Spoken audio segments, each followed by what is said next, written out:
JLP Lab Reka. Terima kasih. Baik, terima kasih Bu Gali. Suara saya sudah terdengar belum, Bu Gali dan teman-teman? Sudah? Oke. Saya izin share screen terlebih dahulu ya.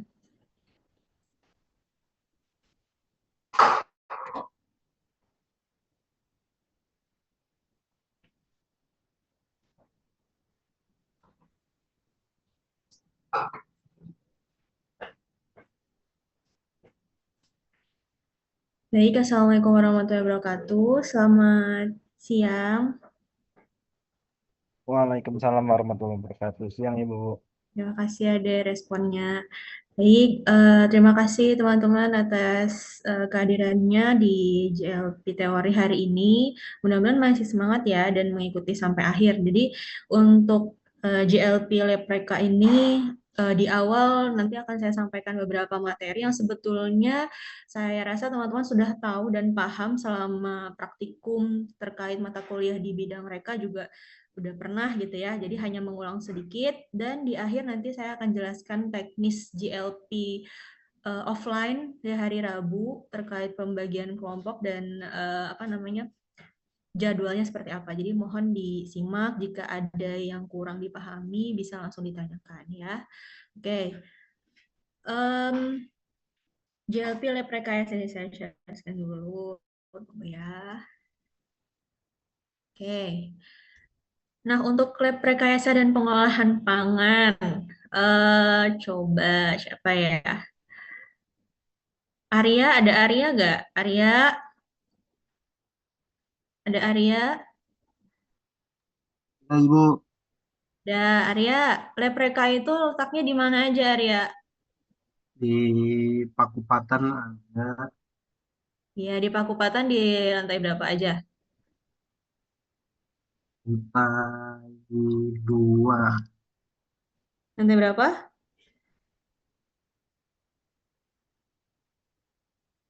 Lantai berapa, Arya?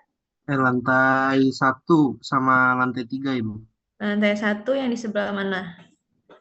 Yang di kirinya. Kiri. Kalau lantai 3 Yang 3 di pojok di pojok. Satu aja di lantai 3. sama kiri juga. Sama apa? Yang di pojok sama yang di kiri. Di pojok sama di kiri. Sama aja, sama-sama di pojok. Ada berapa ruangan lab reka di lantai 3? Ada 2 Ibu. Ya, di yang kiri sama satu lagi di mana? Sama yang masuk lorong itu yang di tengah. Yang di tengah. Bukan, coba siapa yang mau melengkapi ya? Rula tahu nggak Rula? Lab reka lantai 3 di mana aja Rula? Setahu saya di sebelah kiri, terus ada dapurnya juga sama gudang, terus sebelah kanan ada freezer itu bukan ya Bu, yang tempat Freezer, betul. Terus di mana lagi? sama ruang showcase itu Bu. Showcase, oke. Berarti ada ruang showcase, ruang freezer, lab reka yang sebelah kiri. Ada lagi nggak? Paling dapurnya Bu di dalamnya itu. Dapur di dalam. Satu doang. Udah itu. Udah itu Bu. Itu. Oke, ada kurang satu lagi. Siapa yang mau menambahkan? Siapa? Ada kurang satu lagi nih ruangan lab reka. Ada satu lagi ada ruang apa ya di lantai 3? Bagian dari lab mereka.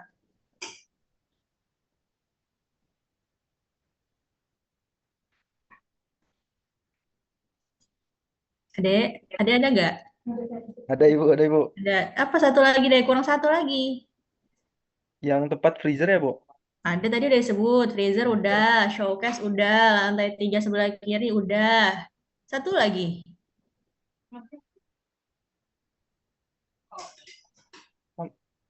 Yang di lantai 3 bukan cuma itu ya Bu? Kurang satu. Biasa uji organo di mana? Oh, sama yang analisis sensori. Iya ya, Oh jadi iya ya. sensor itu bagian dari lab mereka. Kenapa saya tanyakan nanti nyasar ya? GLP offline nyasar nanti. Oke, Iya. jadi lab mereka itu ruangannya ada dari satu lantai 3, lantai 1 sebelah kiri, lantai 3 itu memang ruangannya ada beberapa ya, karena memang dibagi-bagi tuh ada ruang sebelah kiri, kemudian ada ruang showcase, freezer, sama sensori. Jangan lupa sensori itu bagian dari lab reka, ya. Oke, saya mulai. Jadi untuk lab rekayasa dan pengolahan pangan, memang kalau di lab mereka itu banyaknya mahasiswa penelitian membuat produk, menguji organoleptik gitu ya. Memang bukan seperti misalnya kalau teman-teman bekerja di lab Anpang menggunakan reagen kimia atau di lab mikro menggunakan media mikroba yang harus steril gitu. Memang tidak seperti itu. Tapi tetap walaupun tidak main dengan reagen kimia berbahaya, media mikroba yang mudah terkontaminasi dan sebagainya harus tetap memperhatikan GLP karena apa namanya segala potensi keselamatan kerja atau bahaya gitu ya, terkait bahaya juga bisa terjadi di lab mereka. Misalnya kan di situ ada kompor, ada oven, kemudian ada beberapa alat yang menggunakan listrik gitu ya. Nanti ada konslet segala macam. Jadi penting untuk diperhatikan GLP lab mereka ini ya. Nah, ini organisasinya. Jadi saya saat ini sebagai kepala laboratorium yang didampingi juga dengan dosen-dosen di lab mereka. Ada Bu Puji, ada Pak Bayu, ada Bu Gali, dan Bu Nia yang saat ini sedang lanjut studi. Kemudian nanti dibantu oleh staf administrasi, ada Bu Eti, untuk perizinan masuk dan juga bebas lab.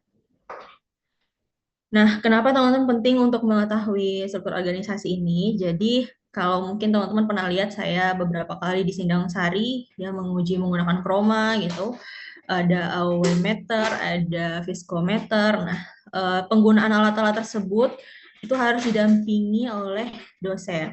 Misal saya tidak bisa, teman-teman bisa diskusikan dengan pembimbing. Biasanya pembimbing juga bersedia asal waktunya ada gitu ya, seperti Bu Puji, Pak Bayu gitu ya, atau nanti juga Bu Galih itu beliau juga bersedia asal waktunya juga pas. Jadi memang karena saya nggak bisa tiap hari gitu ya mendampingi di SS, harus ada janjian dulu. Jadi teman-teman perlu tahu terkait penggunaan alat itu harus ada janjian terlebih dahulu gitu ya, supaya tidak boleh menganalisis atau menggunakan alat sendirian.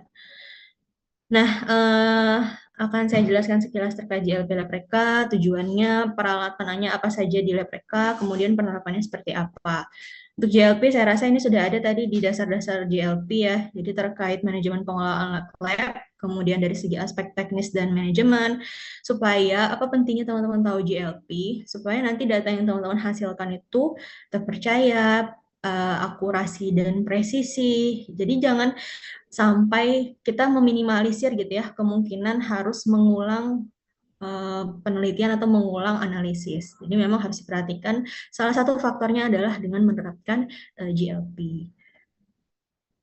Oke, jadi yang namanya GLP itu mencakup perencanaan dan pelaksanaan yang benar. Kesalahan yang paling sering terjadi adalah misal saya lihat teman-teman nge-lab nih ya, melakukan penelitian. Prosedurnya di HP, nyatet datanya di foto doang, gitu ya. Menurut saya itu kurang apa namanya ya, kurang safety. Kenapa? Karena kita nggak tahu ya HP kita nanti tiba-tiba error, tiba-tiba mungkin sebenarnya nauzubillah ya hilang dan lain sebagainya. Sementara tidak ada catatan atau backup, nah itu yang berbahaya. Jadi better teman-teman tuh punya logbook. Logbook itu isinya apa aja? Ada rencana nih hari ini, minggu ini saya mau bikin produk, minggu depan saya mau uji fisik, minggu depan lagi mikro. Jadi ada apa ya namanya timeline. Teman-teman punya timeline yang tertulis gitu. Jadi tidak hanya di HP, tidak hanya apa sekedar foto-foto aja gitu, tapi ada data fisiknya. Kemudian ketika menganalisis misalnya analisis kadar air udah nimbang nih, jangan cuma di foto doang. Betul foto kita perlu untuk lampiran gitu ya di draft skripsi, tapi untuk mencatat datanya teman-teman bisa ditulislah di logbook gitu ya, ulangan 1, ulangan 2 itu penting teman-teman. Mungkin nggak berasa sekarang ya, tapi nanti akan berasa ketika teman-teman nanti ada hal-hal yang tidak terduga. Kita kan harus meminimalisir itu. Jadi usahakan punya logbook tersendiri. Logbooknya seperti yang di praktikum aja, nah itu dibawa dicontoh untuk di penelitian gitu ya. Jadi jangan hanya mengandalkan foto-foto aja. ntar tuh fotonya hilang, nggak kelihatan, atau misalnya nanti ini kode sampel yang mana ya, lupa nih datanya yang mana. Itu jadi harus ada logbook ya. Jadi saya berharap teman-teman di penelitian punya logbook yang ditulis tangan, jadi tidak boleh mager, harus punya data fisiknya. Kemudian pengambilan sampel yang baik. Ada lagi misalnya menguji, nggak tahu nih bedanya duplo sama ulangan itu apa. Biasa penyakitnya gitu. Nggak tahu bedanya duplo sama ulangan gitu ya. Ketika misalnya bikin tepung, mau diuji nanti, uji fisik, uji warna, dan lain-lain. Di desain penelitian dilakukan duplo dan 2 ulangan, tapi nggak tahu tuh bedanya duplo dan ulangan apa. Coba beda duplo dan ulangan apa tadi? Saya rasa udah dibahas ya sama Pak Bayu atau Pak Rifki tadi. Coba dijelaskan lagi beda duplo dan ulangan. Siapa ya? Albi. Apa Albi? Beda duplo dan ulangan, Albi. Apa beda duplo dan ulangan? Misal perlakuannya 2 ulangan dan di duplo apa bedanya? Kan tadi pas Pak Rifki dan Bayu ada yang bertanya ya, cuman dikit yang bertanya. Itu udah paham ya? Apa beda duplo dan ulangan? Kalau duplo itu pengulangan 2 kali. Ulangan? Kalau ulangan itu bisa lebih dari sekali 2 kali. Iya, ini kan tadi saya bilang apa beda duplo dengan 2 ulangan? Sebelumnya duplo. Apa beda duplo dan 2 ulangan? Kan udah pernah praktikum ya. Pengempro tuh kemarin apa beda duplo dengan 2 ulangan? Bingung Albi? Tadi padahal ada materi tuh di Pak Bayu tadi Pak Rifki tadi. Apa bedanya?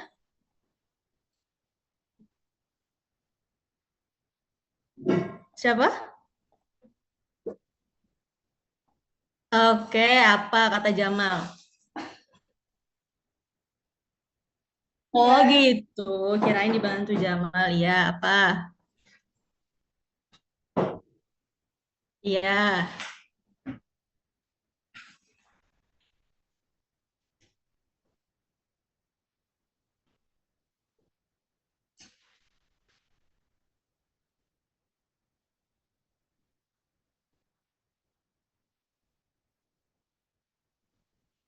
Oke.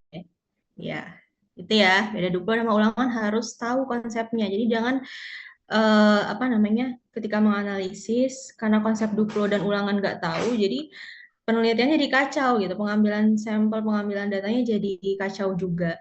Nanti ujung-ujungnya harus bikin produk lagi, analisis ulang lagi, gitu. Itu kan makan waktu, ya. Belum lagi nanti teman-teman harus ingat kenapa harus dibuat timeline penelitian yang baik, karena harus diingat bahwa sekarang kita nih adik-adik kelasnya ada 5 kelas sekarang ya. Praktikum tuh sangat padat, tiap hari pasti ada yang praktikum. Kalau teman-teman tidak melakukan perencanaan penelitian dengan baik, nggak akan kejar penelitiannya, ya. Jadi di timeline tolong diperhatikan terkait duplo dan ulangan tadi supaya nggak harus mengulang hal-hal yang sebetulnya tidak perlu gitu, ya. Oke, kemudian terkait tadi ya praktik pengambilan sampel, praktik analisisnya, praktik pengukurannya, terus mendokumentasikan datanya, lalu menjaga akomodasi dan lingkungan kerja yang baik terkait kebersihan.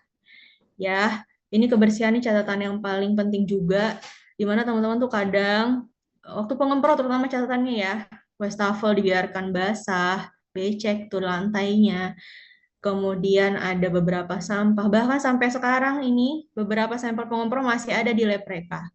Ya, ini catatan nih. Nanti tolong yang punya inget-inget kelompok mana yang masih ada sampel dan bahan-bahan di lab mereka coba diambil, ya, diambil, disimpan.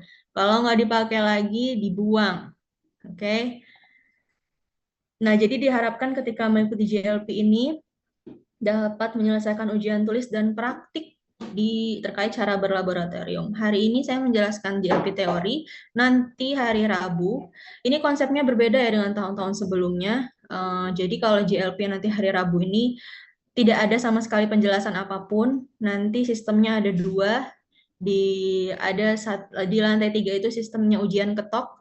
Di lantai 1 itu adalah ujian keterampilan. Jadi teman-teman mempraktekkan bagaimana cara menghidupkan alat dan mematikan alat.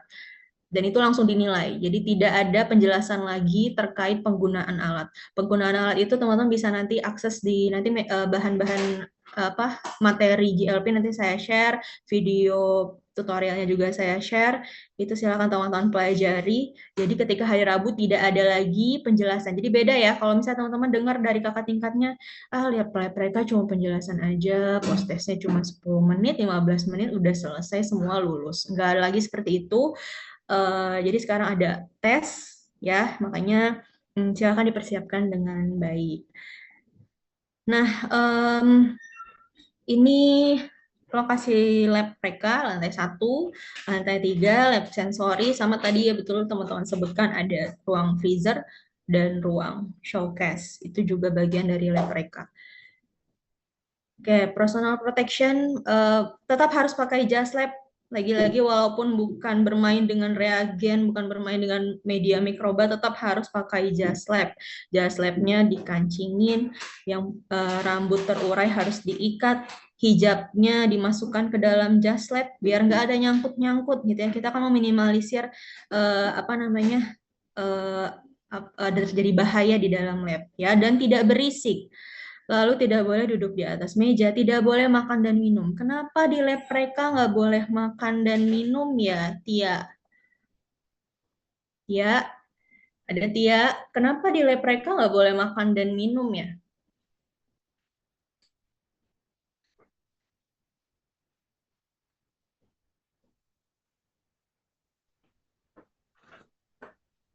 Ada Tia? Ada Ibu. Iya, Tia, saya mau nanya, kenapa di lab mereka kita nggak boleh makan dan minum ya? Biasanya kan kalau praktikum di lab mereka juga makan dan minum biasa di itu ya, di apa namanya di lorong. Kenapa nggak boleh di dalam lab? Untuk itu Bu, mencegah kontaminasi antara sampel dengan lingkungan kerjanya Bu. Oke, terus biar nggak apa lagi? Ada lagi nggak tujuannya? Takut ada bahan berbahaya atau mikroorganisme yang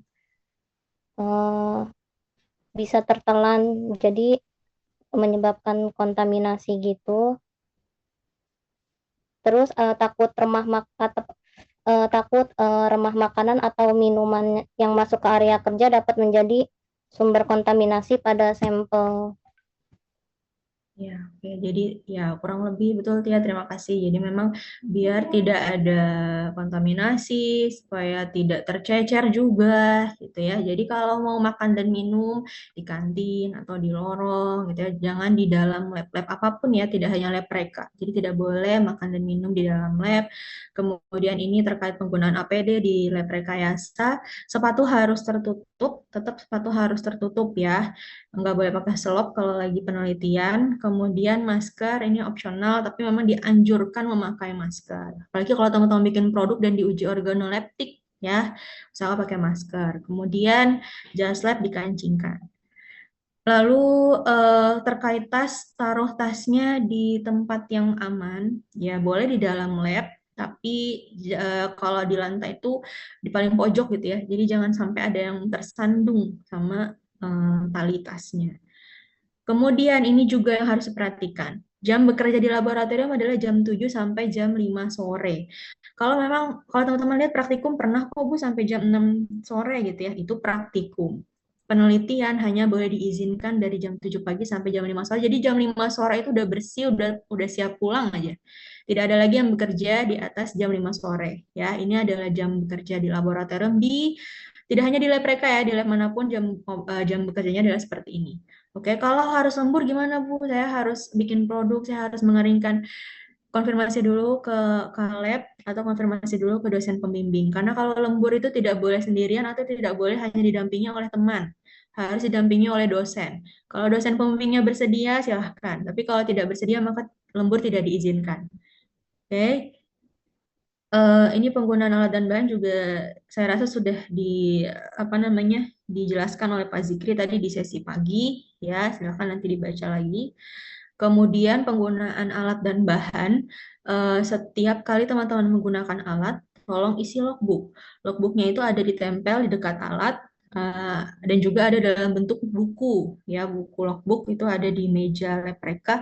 Jadi silakan teman-teman isi. Tujuannya apa? Tujuannya kalau misalnya terjadi apa-apa di alat gitu ya, kita bisa nge-track nih, oh, alat ini errornya karena apa gitu ya. Pada saat di siapa nih dipakainya sehingga alat ini jadi error gitu. Jadi terrecord semuanya berapa kali alat digunakan gitu ya. Jadi mohon kerjasamanya untuk mengisi logbook. Kemudian, nah, penyimpanan bahan dan sampel harus diberi nama sampel dan menyimpannya dengan rapi dan aman. Nama sampel sedetail mungkin, nggak sampai nama dan alamat ya. Ya paling tidak ada nama, kemudian ada NIM, sampelnya apa, tanggal masuknya itu apa namanya, kapan, itu harus ditulis. Kenapa? Karena nanti ketika teman-teman pengujian kan bisa dilihat tuh, oh ini sampel saya bikin pas hari apa, tanggal berapa, ini saya masukin nih ke showcase. Kan konsepnya kalau penelitian tuh rata-rata first in first out gitu. Jadi yang pertama kali masuk itu yang pertama kali keluar. Jadi penting untuk teman-teman tuh menuliskan tanggal masuk sampel. Ya, ini jadi catatan karena saat pengempro kan nggak diterapkan ini. Ada nama, angkatan nama sampel tuh rata-rata hampir tidak ada yang diberi label seperti ini. Jadi mohon kalau teman-teman menyimpan sampel baik di freezer, di showcase, di laci lab lantai 3, harus ada label yang jelas nama, angkatan nama sampel, dan tanggal masuk sampel. Dilarang membuang, memindahkan, atau mengambil sampel yang bukan miliknya. Jadi kalau ada nemu sampel nih yang bukan punyanya, kalau mau dibuang, ini udah rusak nih, mau saya buang, harus konfirmasi dulu. Kalau misalnya sudah diarahkan untuk dibuang, baru dibuang. Ya. Oke, ini peralatan, beberapa peralatan. Ini peralatan yang di Sindang Sari ya. Ada AWmeter, UTM, Universal Testing Meter, atau Testing Machine, sorry, sama chromometer dan viscometer. 4 alat ini tidak boleh teman-teman gunakan sendiri, harus didampingi oleh dosen pembimbing atau dengan saya. Biasanya saya tiap minggu ada saya plot nih, di hari ini saya bisa buka dampingin, silahkan di list gitu. Biasanya saya akan seperti itu di grup. Jadi ketika nanti teman-teman perlu uji fisik, bisa janjian dulu ya. Kalau misalnya waktunya nggak pas dengan saya, misalnya saya uji umur simpan, Bu, saya maunya ujinya hari Senin dan Selasa, berarti coba hubungi dosen pembimbing. Oke, jadi tidak boleh menggunakan keempat alat ini sendirian. Kemudian, nah, ini di showcase. Jadi tadi ya, pertama itu tetap harus apa namanya, mengisi logbook, kemudian diberi sampelnya itu diberi label, harus dikemas dengan baik, jangan pakai kresek-kresek. Ya, jangan pakai kresek-kresek hitam apalagi, itu nggak boleh. Karena biasanya kan sampel yang disimpan itu adalah sampel-sampel bahan pangan. Plastik kita ini kan plastik daur ulang, jadi jangan menggunakan kantong kresek apapun ya. Lalu sampel harus diberi label, dilarang memindahkan, mengeluarkan sampel tanpa izin. Jadi kalau teman-teman lihat nih itu sampelnya udah rusak, lagi-lagi konfirmasi dulu ke lab, infokan dulu. Kalau memang diarahkan untuk tolong dibuang ya, baru dibuang ya. Lalu sisa-sisa sampel itu harus dibersihkan. Jadi kalau udah selesai penelitian, mau ngurus bebas lab, pastikan dulu semua sampel di showcase, di freezer, di laci itu udah dibuang semua. Jangan mau urus bebas lab, tapi sampelnya masih ada yang tersisa di dalam lab. Ya, begitu juga dengan freezer. Nih, botol pengempro siapa nih? Masih ada di freezer tuh ya, sebelah kanan. Nggak ada label, udah habis padahal, tapi masih ada di freezer. Tolong nanti penelitian tidak diulangi lagi. Ya. Nah, kemudian desikator. Memang rata-rata kan penelitian menggunakan desikator. Lab memang tidak punya desikator yang sebanyak itu ya, makanya rata-rata mahasiswa penelitian itu membuat desikator, apa namanya, desikator buatan dari toples yang diisi dengan silika, di atasnya ada saringan aluminium gitu. Nah, itu biasa dijadikan desikator. Silahkan nanti teman-teman kalau yang memang membutuhkan desikator bisa menggunakan seperti yang ya praktikum pasti pernah ya, jadi menggunakan desikator buatan seperti itu, tapi tolong disusun dengan baik, jangan ditumpuk-tumpuk tinggi, khawatir apa? Khawatir jatuh nanti sampelnya tercecer ya, jadi diletakkannya harus disimpan dengan rapi. Oke, bisa di sisi-sisi pojok lantai itu, kalau di atas meja tolong diperhatikan ketinggian dari toplesnya. Kemudian kompor. Nah, sekarang di kompor ini masih ada minyak pengempro. Ada sih label pengempro, tapi saya nggak tahu siapa yang punya. Tulisannya cuma pengempro aja. Saya nggak tahu mau menghubungi siapa ini minyaknya. Ya, sampai sekarang masih ada tuh minyaknya. Tolong ya, siapa yang merasa punya minyak di kompor, tolong dibersihkan. Kalau ada sisa minyak, boleh sih taruh di wadah, tapi jangan ditinggalkan begitu saja ya. Kalau memang tidak digunakan lagi, ya dibuang minyaknya. Minyaknya dibuangnya harus catatan, jangan langsung dibuang ke wastafel. Ya, di dalam jerigen kan ada tuh di lab mereka jerigen. Tuang di jerigen, cuci lagi wadah atau pancinya, taruh lagi di rak gitu. Belajar tertib ya, teman-teman. Karena ini catatan saya paling banyak saat pengempro juga kemarin teman-teman melakukan pengempro banyak sisa minyak tercecer, masih ada di wadah tapi tidak dibersihkan. Kemudian wadah-wadah plastik juga isinya minyak-minyak bekas goreng yang saya nggak tahu bekasnya punya apa, itu nggak bisa digunakan lagi kan. Mau hubungin siapa juga nggak tahu gitu ya. Akhirnya eh, saya minta waktu itu teman-teman yang saat itu sedang penelitian untuk membereskan. Tolong tidak diulang lagi, teman-teman belajar dari yang sudah-sudah. Jangan meninggalkan bekas minyak dalam bentuk apapun. Kalau memang masih digunakan, taruh di lacinya atau di loker, diberi label. Kalau mau ditaruh di meja, diberi label gitu ya. Tulis masih digunakan, punyanya siapa, tanggal berapa gitu. Dan tidak boleh meninggalkan wadah tadi ya. Wadah sisa minyak itu tidak boleh ditinggalkan. Kalau ada minyak itu mau digunakan lagi, siapkan sendiri botol. Di botol itu nanti teman-teman simpan. Botolnya disimpan juga di tempat teman-teman menyimpan bahan atau sampel. Jangan taruh di meja dapur. Ya, meja dapur untuk bekerja memasak, bukan untuk menampung minyak-minyak sisa yang teman-teman gunakan. Ya, tolong diperhatikan terkait penggunaan kompor juga. Lalu penggunaan gas, ini sering juga jadi pertanyaan. Gas ini tidak ditanggung oleh lab, jadi gas ditanggung oleh peneliti. Misal gasnya habis, nanti teman-teman bisa minta tolong ke OB gitu ya untuk isi ulang, tapi mungkin bisa sisihkan sedikit juga untuk biaya jasa OB gitu ya kalau minta tolong ke OB atau patungan siapa saja nih yang menggunakan kompor patungan beli isi ulang gas gitu itu juga boleh ya, tapi lab tidak mengakomodir untuk penelitian, lab hanya mengakomodir untuk praktikum. Kemudian water bath. Nah, waterbath ini jadi catatan adalah air harus diisi sampai tanda batas. Saya rasa teman-teman udah pernah pakai ya. Di waterbath itu ada tanda batas, air harus diisi sampai tanda batas dan harus menggunakan aquades. Kenapa ya harus menggunakan aquades? Siapa ya? Em, Ananda, Ananda Fauziah. Kenapa ya kalau waterbath kita harusnya pakai aquades? Kenapa nggak boleh pakai air keran?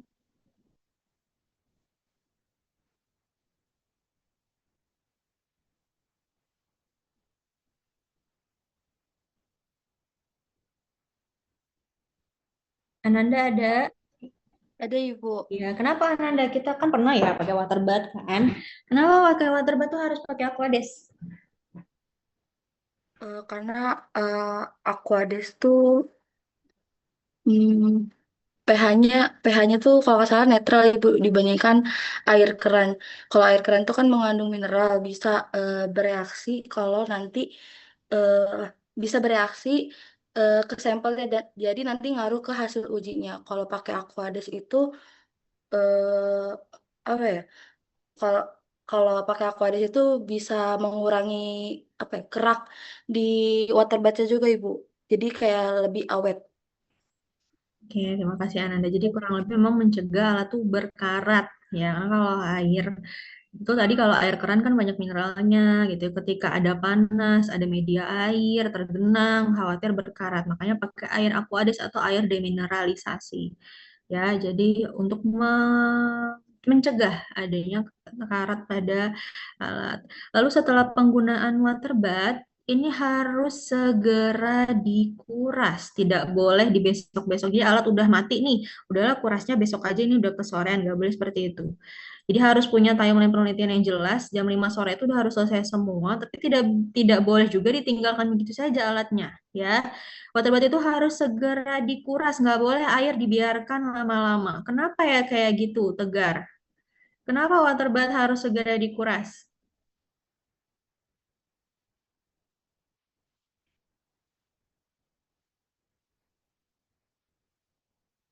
Tegar ada?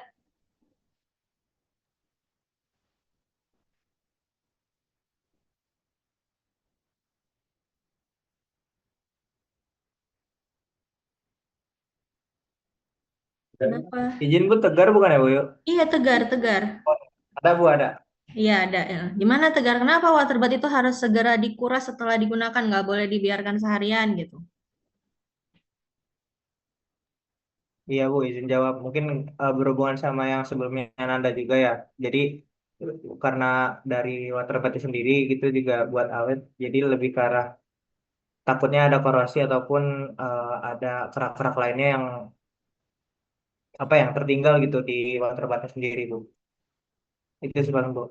Ya, oke. Makasih Tegar betul ya, biar nggak ada korosi, biar nggak ada lumut gitu. Jadi, walaupun alat memang sudah dicabut, tapi tidak boleh dibiarkan begitu saja. Air masih ada di waterbath, harus cepat segera dikuras. Kecuali kalau memang menggunakan waterbath, misal di suhu 60 derajat Celcius selama 48 jam. Saya izinkan, nggak apa-apa, karena alat memang masih digunakan, masih ada sampel di dalamnya, alat masih dalam kondisi menyala gitu ya. Biasanya saya minta teman-teman yang penelitian tuh nempel kertas siapa yang sedang menggunakan itu selama 48 jam, jangan diganggu gitu. Harus jelas juga dari tanggal berapa sampai jam berapa itu harus jelas ditempel di waterbathnya. Ya, itu nggak masalah. Tapi ketika alat sudah kondisinya mati, tapi tidak segera dikuras, nah itu yang berbahaya. Jadi harus segera dikuras. Oke, kemudian sampingnya lagi ada kabinet dryer. Kabinet dryer di lab kita ada dua. Jadi kalau di kabinet yang baru, gitu ya, mungkin teman-teman juga merasakan gitu ya, saat pengempro pernah pakai, memang sirkulasi udara panasnya tidak sebagus kabinet dryer yang lama. Tapi itu alat tetap bisa digunakan. Memang catatannya adalah misal teman-teman setting kabinet dryer yang baru itu, yang besar gitu ya, yang sebelah kanan, itu di suhu 100. Biasanya itu suhu itu tidak aktual ya, suhu pada termostat itu tidak aktual. Jadi teman-teman harus cek lagi suhunya menggunakan termokapel atau termogan.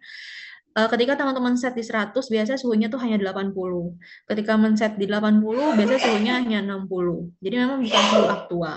Memang tidak sebagus sirkulasi udara panasnya, memang nggak sebagus kabinet dryer yang lama. Jadi misal kalau pada kabinet dryer yang lama bisa mengeringkan di suhu 60 selama 8 jam. Nah, kalau di kabinet dryer nggak bisa.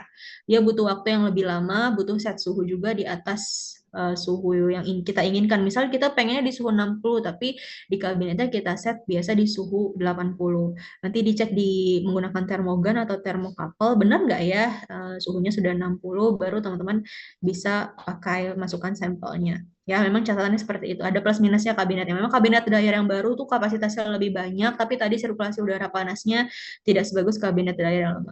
Kabinet dryer yang lama kapasitasnya lebih kecil, tapi sirkulasi udara panasnya lebih bagus. Ya, dan penggunaannya boleh nggak Bu kalau lebih dari sehari? Jadi sampelnya memang akan dikeringkan misalnya 48 jam juga misalnya. Boleh dengan catatan konfirmasi dulu ke saya. Lalu biasanya saya meminta teman-teman menempel informasi penggunaannya di kabinetnya. Misal nama sampelnya apa, digunakan berapa lama, dari tanggal berapa, suhunya berapa, itu harus ditempel di pintu kabinetnya.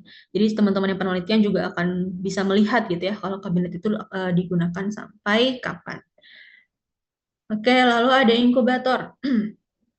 Oven inkubator ini biasanya digunakan untuk penelitian umur simpan ya, tapi bisa juga kalau teman-teman mengeringkan sampel bisa pakai oven inkubator. Ini letaknya di lantai 1. Oven inkubator lab Reka itu yang ada dua, jadi satunya dekat tanur, satu di dekat tanur, satu lagi di dekat desikator buatan. Jadi ada dua ya, itu punya lab Reka. Kalau yang di dekat pintu itu punya lab Anpang, itu khusus untuk analisis kadar air.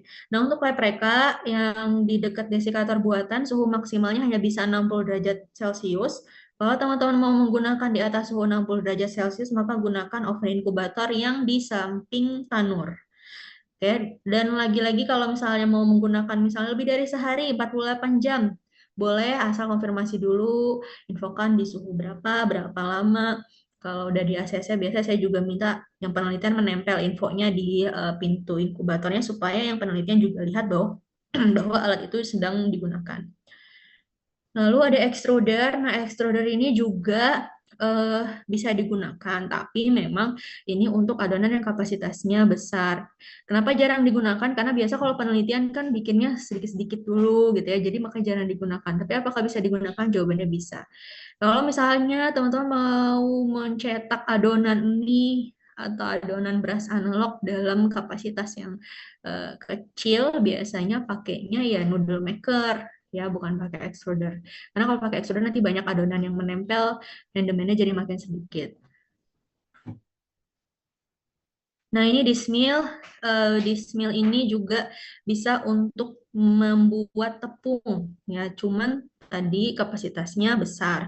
Kalau misalnya bikin tepung tapi kapasitasnya mau yang lebih sedikit ya biasa teman-teman yang penelitian nih kakak-kakak tingkatnya biasa pakai blender atau grinder. Tapi lagi-lagi jadi catatan adalah blender dan grinder itu kan dia eh, mesin gitu ya. Kadang tuh kalau yang penelitian pengennya langsung cepet aja semua bahan kering dimasukin di blender semua aja sampai bau gosong blendernya. Nah, itu harus diperhatikan bahwa penggunaan blender terutama untuk membuat tepung harus diberi jeda. Tidak boleh full dimasukin sampel. Jadi memang harus bertahap. Diberi jeda tiap 2 menit gitu ya. Berikan alatnya istirahat dulu baru digunakan lagi dan seperti itu. Karena kalau enggak blendernya konslet. Ya, karena sudah berapa kali blender diperbaiki. Penyebabnya adalah konslet karena alat digunakan terus tanpa jeda. Jadi alat juga lama-lama capek juga alatnya. Oke. Kemudian ini prosedurnya nanti teman-teman bisa tonton sendiri ya. Ini ada linknya. Nanti juga saya ada link Google Drive. Di situ teman-teman bisa akses semua prosedur penggunaan alat, bisa dipelajari nanti di sana sebelum JLP offline gitu ya, sebelum melakukan penelitian. Nanti saat penelitian pun, aduh saya lupa menggunakan noodle maker, caranya gimana? Nah, buka link itu, nanti teman-teman tonton dulu, baru coba untuk menghidupkan alatnya. Kalau nggak yakin, saya nggak yakin bisa menghidupkan alatnya, konfirmasi ke Caleb ya, jangan diem-diem aja, jangan biarkan alat itu akhirnya rusak. Oke, ini meat grinder, ini kalau teman-teman misalnya bikin sosis atau bikin daging giling bisa pakai meat grinder selain pakai food processor ya, pakai food processor bisa, tapi pakai meat grinder juga bisa. Kemudian ini pemeras biji-bijian, ini kalau mau mengekstraksi minyak, kita juga ada alatnya, ini alatnya di lantai 1 dekat pintu di samping neraca analitik. Juga ada prosedur pembuatannya, pembuatannya, prosedur penggunaannya saya tidak akan jelaskan hari ini ya karena akan lama. Ini food processor kita juga punya, ada di lantai 3. Kemudian ice cream maker. Nah, kakak tingkatnya ada nih bikin es krim, bikin gelato menggunakan alat ini. Ini juga bisa digunakan, letaknya di lantai 3 di ruang showcase. Kemudian vacuum sealer ini kita punya, tapi saat ini sedang rusak yang masih diperbaiki oleh teknisinya. Jadi ini sedang tidak ada di lab ya. Tapi untuk vacuum sealer yang sekarang itu ada di lab itu yang ukurannya nggak sebesar ini ya, jadi dia lebih kecil. Itu ada yang biasa digunakan untuk skala rumahan. Kemudian AW meter ini adanya di SS, Sindang Sari. Penggunaannya juga harus dengan pendampingan oleh dosen. Makanya kalau mau menggunakan AW harus konfirmasi terlebih dahulu. Lalu freezer adalah lantai 3. Catatannya kalau menggunakan ini ya harus apa namanya tutup sampel dengan baik dan rapat, diberi label yang jelas, yang lengkap gitu ya. Kemudian ketika teman-teman sudah selesai penelitian dan akan bebas lab, tolong dicek lagi sampel harus sudah benar-benar dibuang. Showcase juga sama, silakan digunakan, tidak boleh dibungkus-bungkus plastik, ditumpuk-tumpuk, tidak boleh, jadi susun dengan rapih, karena yang menggunakan showcase itu ada banyak, menggunakan freezer juga banyak, jadi tolong disusun dengan baik, diberi label dengan baik, gitu ya, supaya ini juga mengantisipasi kalau misalnya sampelnya tiba-tiba udah rusak, temennya ngeliat nih, nanti temennya bisa infokan tuh ke yang punya sampel, nih sampel kamu kayaknya udah rusak deh, gitu, jadi akhirnya saling bantu, jadi fungsi label itu bukan hanya untuk pihak lab ya, tapi bagi pihak peneliti itu juga penting. Homogenizer ini juga ada sebenarnya di lantai 1, tapi alat ini juga sedang rusak karena apa namanya pemutarnya atau blade-nya itu goyang dan belum diganti, jadi ini tidak bisa digunakan ya. Tapi ada alatnya di lantai 1.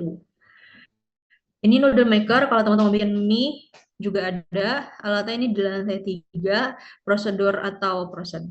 Tutorial penggunaan alatnya juga ada di video, nanti saya share juga ke teman-teman. Kemudian ada extruder. Ini extrudernya bukan kayak gini sih sebenarnya ya. Extrudernya tuh yang di lantai 1 nggak selebar ini, tapi extrudernya tadi yang saya sebutkan bisa untuk buat mie, bisa untuk beras analog, tapi untuk kapasitas adonan yang cukup banyak.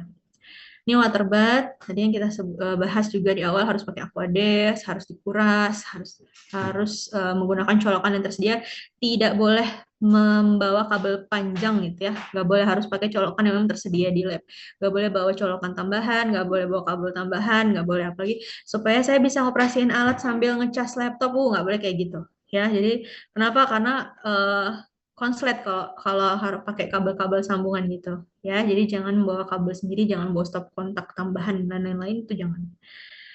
Ini oven inkubator ada di lantai 1 juga.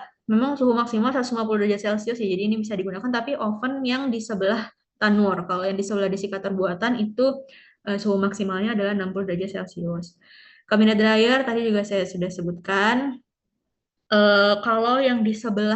Kalau kabinet dryer yang lama itu suhu maksimalnya adalah 120 derajat Celcius. Ini belum saya edit ya. Kalau di kabinet dryer yang baru itu suhu maksimalnya di setnya itu ada 100 derajat Celcius. Tapi tadi ya knob-nya adalah di kabinet dryer yang baru suhunya bukan suhu aktual. Jadi harus diukur menggunakan thermocouple atau thermogun. Ya, tapi kalau kabinet dryer yang lama itu suhunya sudah aktual, ke suhu maksimalnya adalah 120 derajat Celcius. Kemudian ada thermocouple dan thermogun, ini untuk ukur suhu, jadi untuk ukur oven dan lain-lain bisa pakai thermocouple, bisa pakai thermogun. Thermogun ini ada di laci meja di lab Reka lantai 3. Thermocouple juga sama, ada yang di ruang laboran lantai 3, ada yang di meja lab lantai 3 gitu ya. Nanti bisa teman-teman cari. Kompor, tadi catatannya gas ditanggung oleh peneliti, kemudian setelah menggunakan kompor, misal ada sisa minyak tidak boleh ditinggalkan di meja, kecuali teman-teman akan menggunakan lagi, diberi label, siapkan botol khusus, beri label, beri keterangan bahwa ini masih digunakan. Ya, jadi tidak boleh meninggalkan sisa minyak.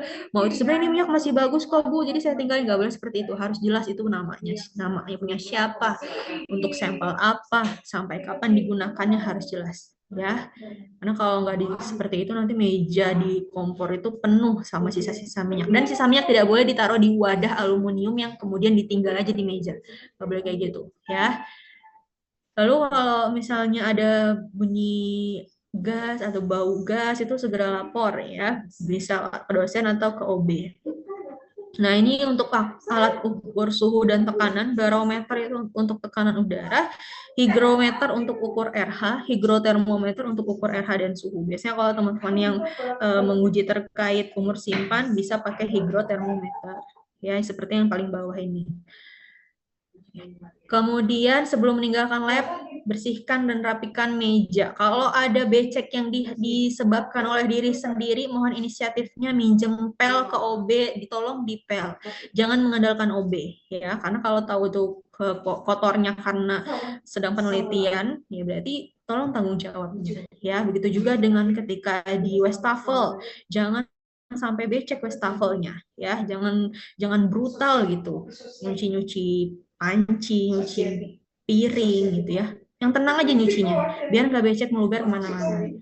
Oke, kemudian ketika udah dicuci ditaruh lagi, disimpan lagi, tapi dikeringin dulu ya, baru disimpan, ditaruh ke kondisi awalnya.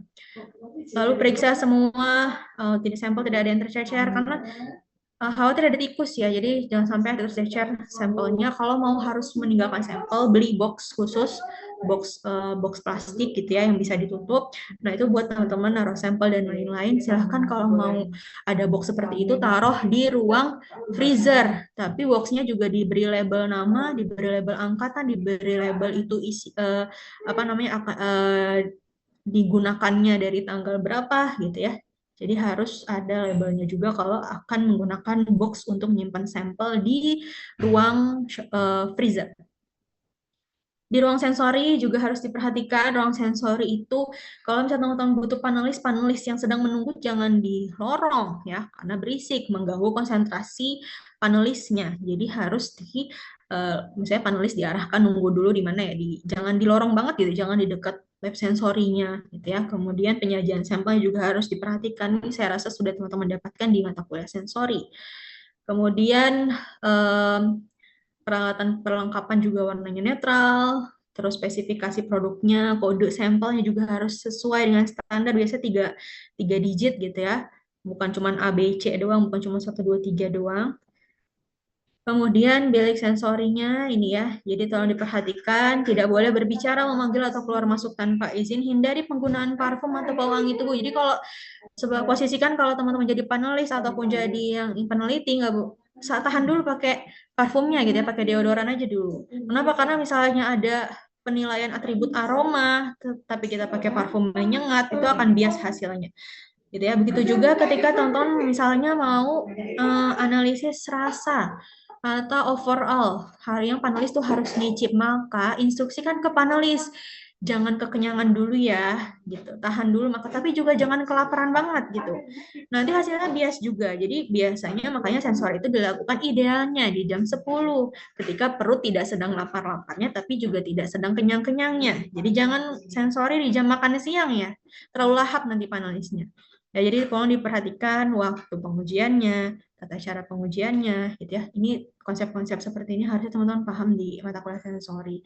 Terkait kuesionernya juga diperhatikan apa saja informasi yang dibutuhkan di kuesioner, ada instruksi kerja yang jelas, gitu. Kemudian ini idealnya seperti ini memang sensornya ya. Berdoa kita sama-sama berdoa mudah-mudahan lab sensori kita bisa direnov secepatnya dengan ideal seperti ini. Ya, nah ini yang saya bilang tadi, tidak boleh bawa colokan tambahan, kabel tambahan, jangan isi baterai laptop ataupun HP bersamaan dengan penggunaan alat gitu ya, itu berbahaya.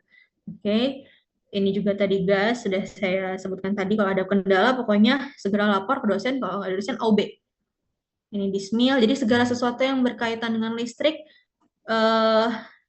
kalau misalnya udah ada tanda-tanda konslet gitu ya, atau ada asap dan lain-lain, segera cabut stop kontaknya, segera hubungi staf, kalian atau dosen atau OB yang sedang ada di sana. Ya, harus hati-hati penggunaan terkait dengan listrik. Ada dismil, ada extruder, ada blender, ada pengepres biji, ada water bath dan lain-lain. Ini alat pemadam kebakaran, safety shower, kotak P3K juga disediakan. Ini safety shower cuman adanya di SS ya. Nah ini beberapa permasalahannya. Coba digambar sebelah kiri. Yang belum. Aida, apa yang salah di gambar sebelah kiri, Aida? Yang salah adalah penempatan minyak, terus saringan, sama panci yang berserakan di atas meja, Bu. Harusnya seperti apa, Aida? Harusnya untuk panci, saringan, dan alat-alat yang biasanya ada di dapur diletakkan di rak yang ada di belakang ini, Bu.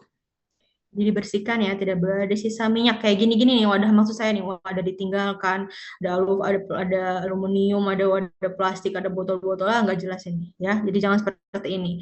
Kalau sudah selesai minyaknya taruh di wadah sendiri, taruh di box sendiri gitu, dan tidak boleh meninggalkan seperti ini ya. Lalu di sebelah kanan, apa yang salah Yosefin di gambar sebelah kanan? Yang salah itu ada alat-alat yang seharusnya ditaruh di rak, ditaruhnya malah di lantai, Ibu. Harusnya gimana ya, Yosefin? Harusnya alat-alat ditaruh di rak jadi sesuai dengan kategorinya dan nama-namanya, Ibu. Ya, bisa ditaruh di rak ya, di rak sesuai dengan nama-namanya. Kemudian di gambar sebelah kiri, di gambar sebelah kiri apa yang salah, Adia? Adia ada? Adia, di gambar sebelah kiri apa yang salah? Yang sebelah kiri itu banyak botol-botol yang kelihatannya kosong dan nggak ada labelnya. Terus ada lagi? Terus ini penggunaan plastiknya. Sama satu lagi. Sama Labelnya jelas nggak? labelnya nggak jelas. Harusnya seperti apa kalau menyimpan sampelnya?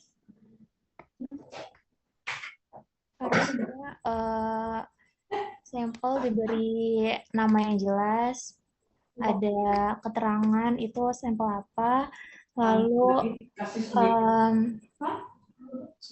waktu di mana sampel itu diletakkan dan apa ya, kayak kapan seharusnya sampel itu dikeluarkan dari kulkas. Jadi paling tidak tanggal masuk sampelnya juga diberi label, nggak boleh pakai kresek-kresek hitam seperti ini, ditumpuk-tumpuk kayak gini, ini berbahaya sekali. Ya, nanti kalau tumpah, pecah, kita nggak tahu, padahal orangnya ternyata masih gunakan untuk penelitian gitu ya. Jadi saling bekerja sama gitu ya, saling koordinasi satu sama lain. Kemudian untuk box plastik yang sebelah kanan, kalau teman-teman menggunakan yang tadi yang saya bilang ya, ini silahkan ditaruh di ruang freezer, tapi beri nama, label, angkatannya, kemudian tanggal masuknya box ini ke dalam ruang freezer itu kapan, beri label kalau masih digunakan, dan ketika bebas lab mohon box ini harus segera diangkut gitu ya. Kemudian ini juga yang tadi saya bilang labelnya nggak jelas, nih ada botol-botol plastik yang nggak ada label dan lain-lain, jadi harus labelnya harus jelas ya. Kalau teman-teman menyimpan bisa ada di laci-laci lab Reka lantai 3 nih bagian bawah, silahkan digunakan, tapi diberi juga label pada lemarinya, pada pintu lemari. Diberi label nama, angkatan, kemudian tanggal mulai penelitian, dan ketika bebas lab semua harus diangkut, tidak boleh ada yang tersisa, label pun harus dicopot. Nah, nanti kalau teman-teman udah dapat izin lab, nanti silahkan konfirmasi ke saya, WA saya, nanti akan saya invite ke dalam grup user lab Reka. Di sini kita akan koordinasi apa alat yang teman-teman mau gunakan, berikut foto sebelum dan sesudah pemakaian. Jadi teman-teman juga bisa di sini mengontrol, oh alat ini hari Senin digunakan, berarti saya nggak bisa menggunakan, saya bisa gunakannya hari apa, nah bisa nge-tag di grup gitu ya. Jadi nanti silahkan urus surat izin labnya, nanti akan saya invite ke penggunaan lab Reka. Ya.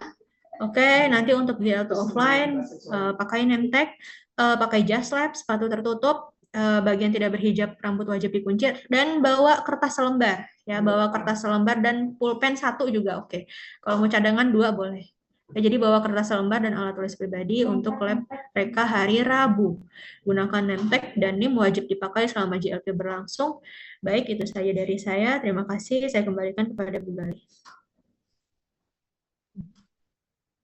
Baik, terima kasih Bu Nurul. Masya Allah materinya sangat padat ya, karena tadi agak sedikit kebut, karena harus disampaikan selama 50 menit begitu ya. Baik, terima kasih Bu Nurul. Langsung saja, setelah ini kita akan ada materi sesi yang terakhir ya, sebelum sesi tanya jawab, yaitu materi GLP dari Lab Mikro. Oke, baik. Ibu lihat Assalamualaikum, Bu ini Gali. Bu Wulan sudah hadir. Iya, Bu. Terdengar tidak? Iya, suaranya jelas, Bu. Baik, Bu Wulan, waktu dan tempat saya persilahkan. Mangga, Bu. Ya, terima kasih Bu Gali.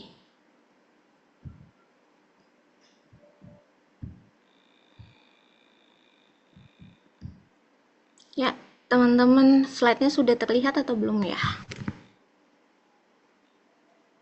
Sudah, Ibu. Sudah, baik. Terima kasih responnya ya. Ya, jadi kalau lab mikro itu memang bahayanya cenderung lebih rendah dibandingkan dengan lab kimia. Tapi tetap harus berhati-hati tentunya ya. Nah, ini overview aja sedikit prinsip bekerja di lab mikro, medianya seperti apa, sterilisasi, penggunaan lab BSC, terakhir seri pengenceran dan teknik isolasi. Terakhir banget nanti saya akan kasih teknis buat besok ya. Nah, prinsip pertama seperti biasa, oh iya, besok kan kita GLP offline mikro ya, jadi tolong teman-teman sebelum datang ke lab tolong mandi dulu ya, sama jas labnya pakai jas lab yang bersih. Jadi kenapa? Karena ini ya sudah bisa dilihat ya, hygiene pekerja, kuku jangan lupa dipotong. Jadi saya nggak mau nanti lihat ada yang pakai nail art. Jadi kuku pendek, bersih. Nanti lebih jelasnya mungkin ada di bagian pengarahan di akhir ya. Terus nanti kita akan melakukan uji kerja aseptis ya, tentu saja. Terus lakukan semua kebiasaan baik dan hindari kebiasaan buruk ya. Oke, jadi tentu aja yang namanya aseptis itu mulai dari kita sterilisasi glassware. Pasti kalian udah masih ingat ya harusnya ya. Jadi sterilisasi itu ada macam-macam. Jadi ada sterilisasi kering sama sterilisasi basah. Kalau sterilisasi basah biasanya pakai uap air, biasanya kita pakai autoclave gitu ya. Kalau sterilisasi kering itu bisa macam-macam, bisa pakai oven, terus juga bisa pakai ozon, bisa pakai UV dan yang lain gitu. Nah, biasanya kalau di sterilisasi basah itu kan pasti kalian udah hafal ya 121 derajat Celcius selama 15 menit. Tekanannya 1 atm atau enggak 1 bar. Kalau sterilisasi kering sama oven itu minimal itu di 180 derajat Celcius minimal. Waktunya kurang lebih 3-6 jam, tergantung sama apa yang disterilkan gitu ya. Nah, kalau media biasanya nggak pakai sterilisasi kering, yang biasa pakai sterilisasi kering itu biasanya untuk peralatan. Terus habis gitu prep alat. Nanti kalau untuk alat sendiri, alat-alat gelas dan lain-lain itu nanti disediakan di station masing-masing. Nanti tolong dicek ya labelnya ya. Jadi ada yang namanya nanti itu cawan PET steril kosong, terus nanti ada cawan dengan biakan padat dan lain-lain ya. Jadi kalian tuh jangan asal baca soalnya aja, tapi cek dulu semua alat yang ada di hadapan kalian. Karena sometimes ada soal yang mengharuskan kalian menggunakan semua alat itu, ada juga soal yang tidak butuh semua alat itu. Jadi itu banyak alat-alat lain untuk mengecoh di sana ya. Terus higien, lakukan kebiasaan baik, kurangi kebiasaan buruk. Terus alat-alat lab ya, ada yang namanya laminar. Laminar sendiri itu ada yang lap biasa. Lap biasa itu biasanya ada dua, ada lap vertikal sama horizontal. Biasanya kita kalau untuk plating biasa itu kita pakai lap horizontal. Karena apa? Karena kan plating meja ya, jadi aliran air bersihnya itu horizontal mendatar gitu. Kita buang searah keluar, tidak kena yang sedang yang sedang kerja. Kalau vertikal tuh dipakai buat apa? Biasanya kita pakai untuk kita penggunaan alat mikroskop gitu ya. Kita pengen pakai alat mikroskop, tapi misalnya yang kita amati itu adalah salmonella hidup atau enggak virus hidup. Misalnya kayak kemarin corona, kita pengen lihat bagaimana dia bersintesis dan lain-lain. Itu biasanya kita pakai lab yang horizontal. Dimana tingkat keamanannya juga macam-macam ya. Nanti ada tipe 2, tipe 3, tipe 4. Nanti saya jelaskan di bagian akhir. Terus autoclave juga tadi udah tahu ya, ini untuk sterilisasi basah, biasanya dia pakai tekanan gitu ya. Yang paling sering kita lakukan sih untuk dekontaminasi dan sterilisasi kita biasanya pakai autoclave. Terus juga sebelum saya mulai, bedanya sterilisasi sama dekontaminasi ada yang tahu?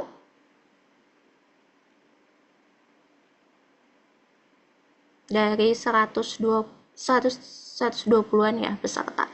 Ada yang tahu nggak bedanya sterilisasi sama dekontaminasi?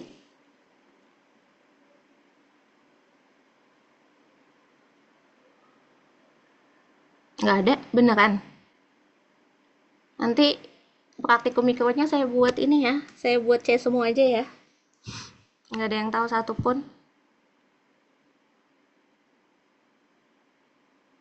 Ibu mau izin coba menjawab, Bu. Saya Aulia Hanifah dengan NIM akhir 81 izin menjawab. Silakan Aulia. Untuk sterilisasi ini kan merupakan proses untuk menghilangkan dan sampai mematikan seluruh mikroorganisme.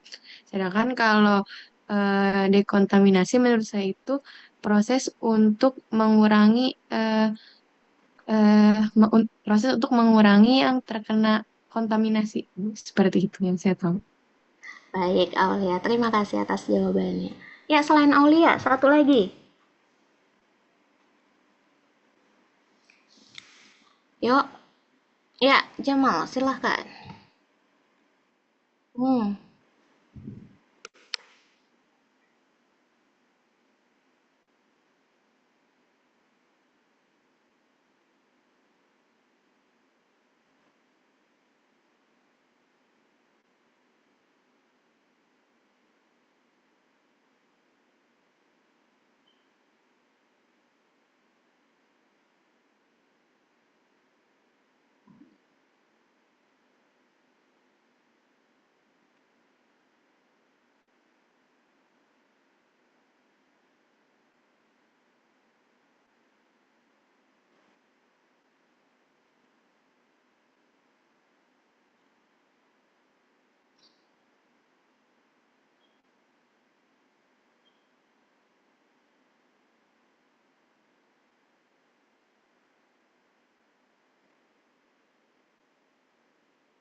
Baik, terima kasih. Jadi sebenarnya istilah yang tadi Jamal jelaskan itu adalah istilah yang biasa dipakai di umum gitu ya.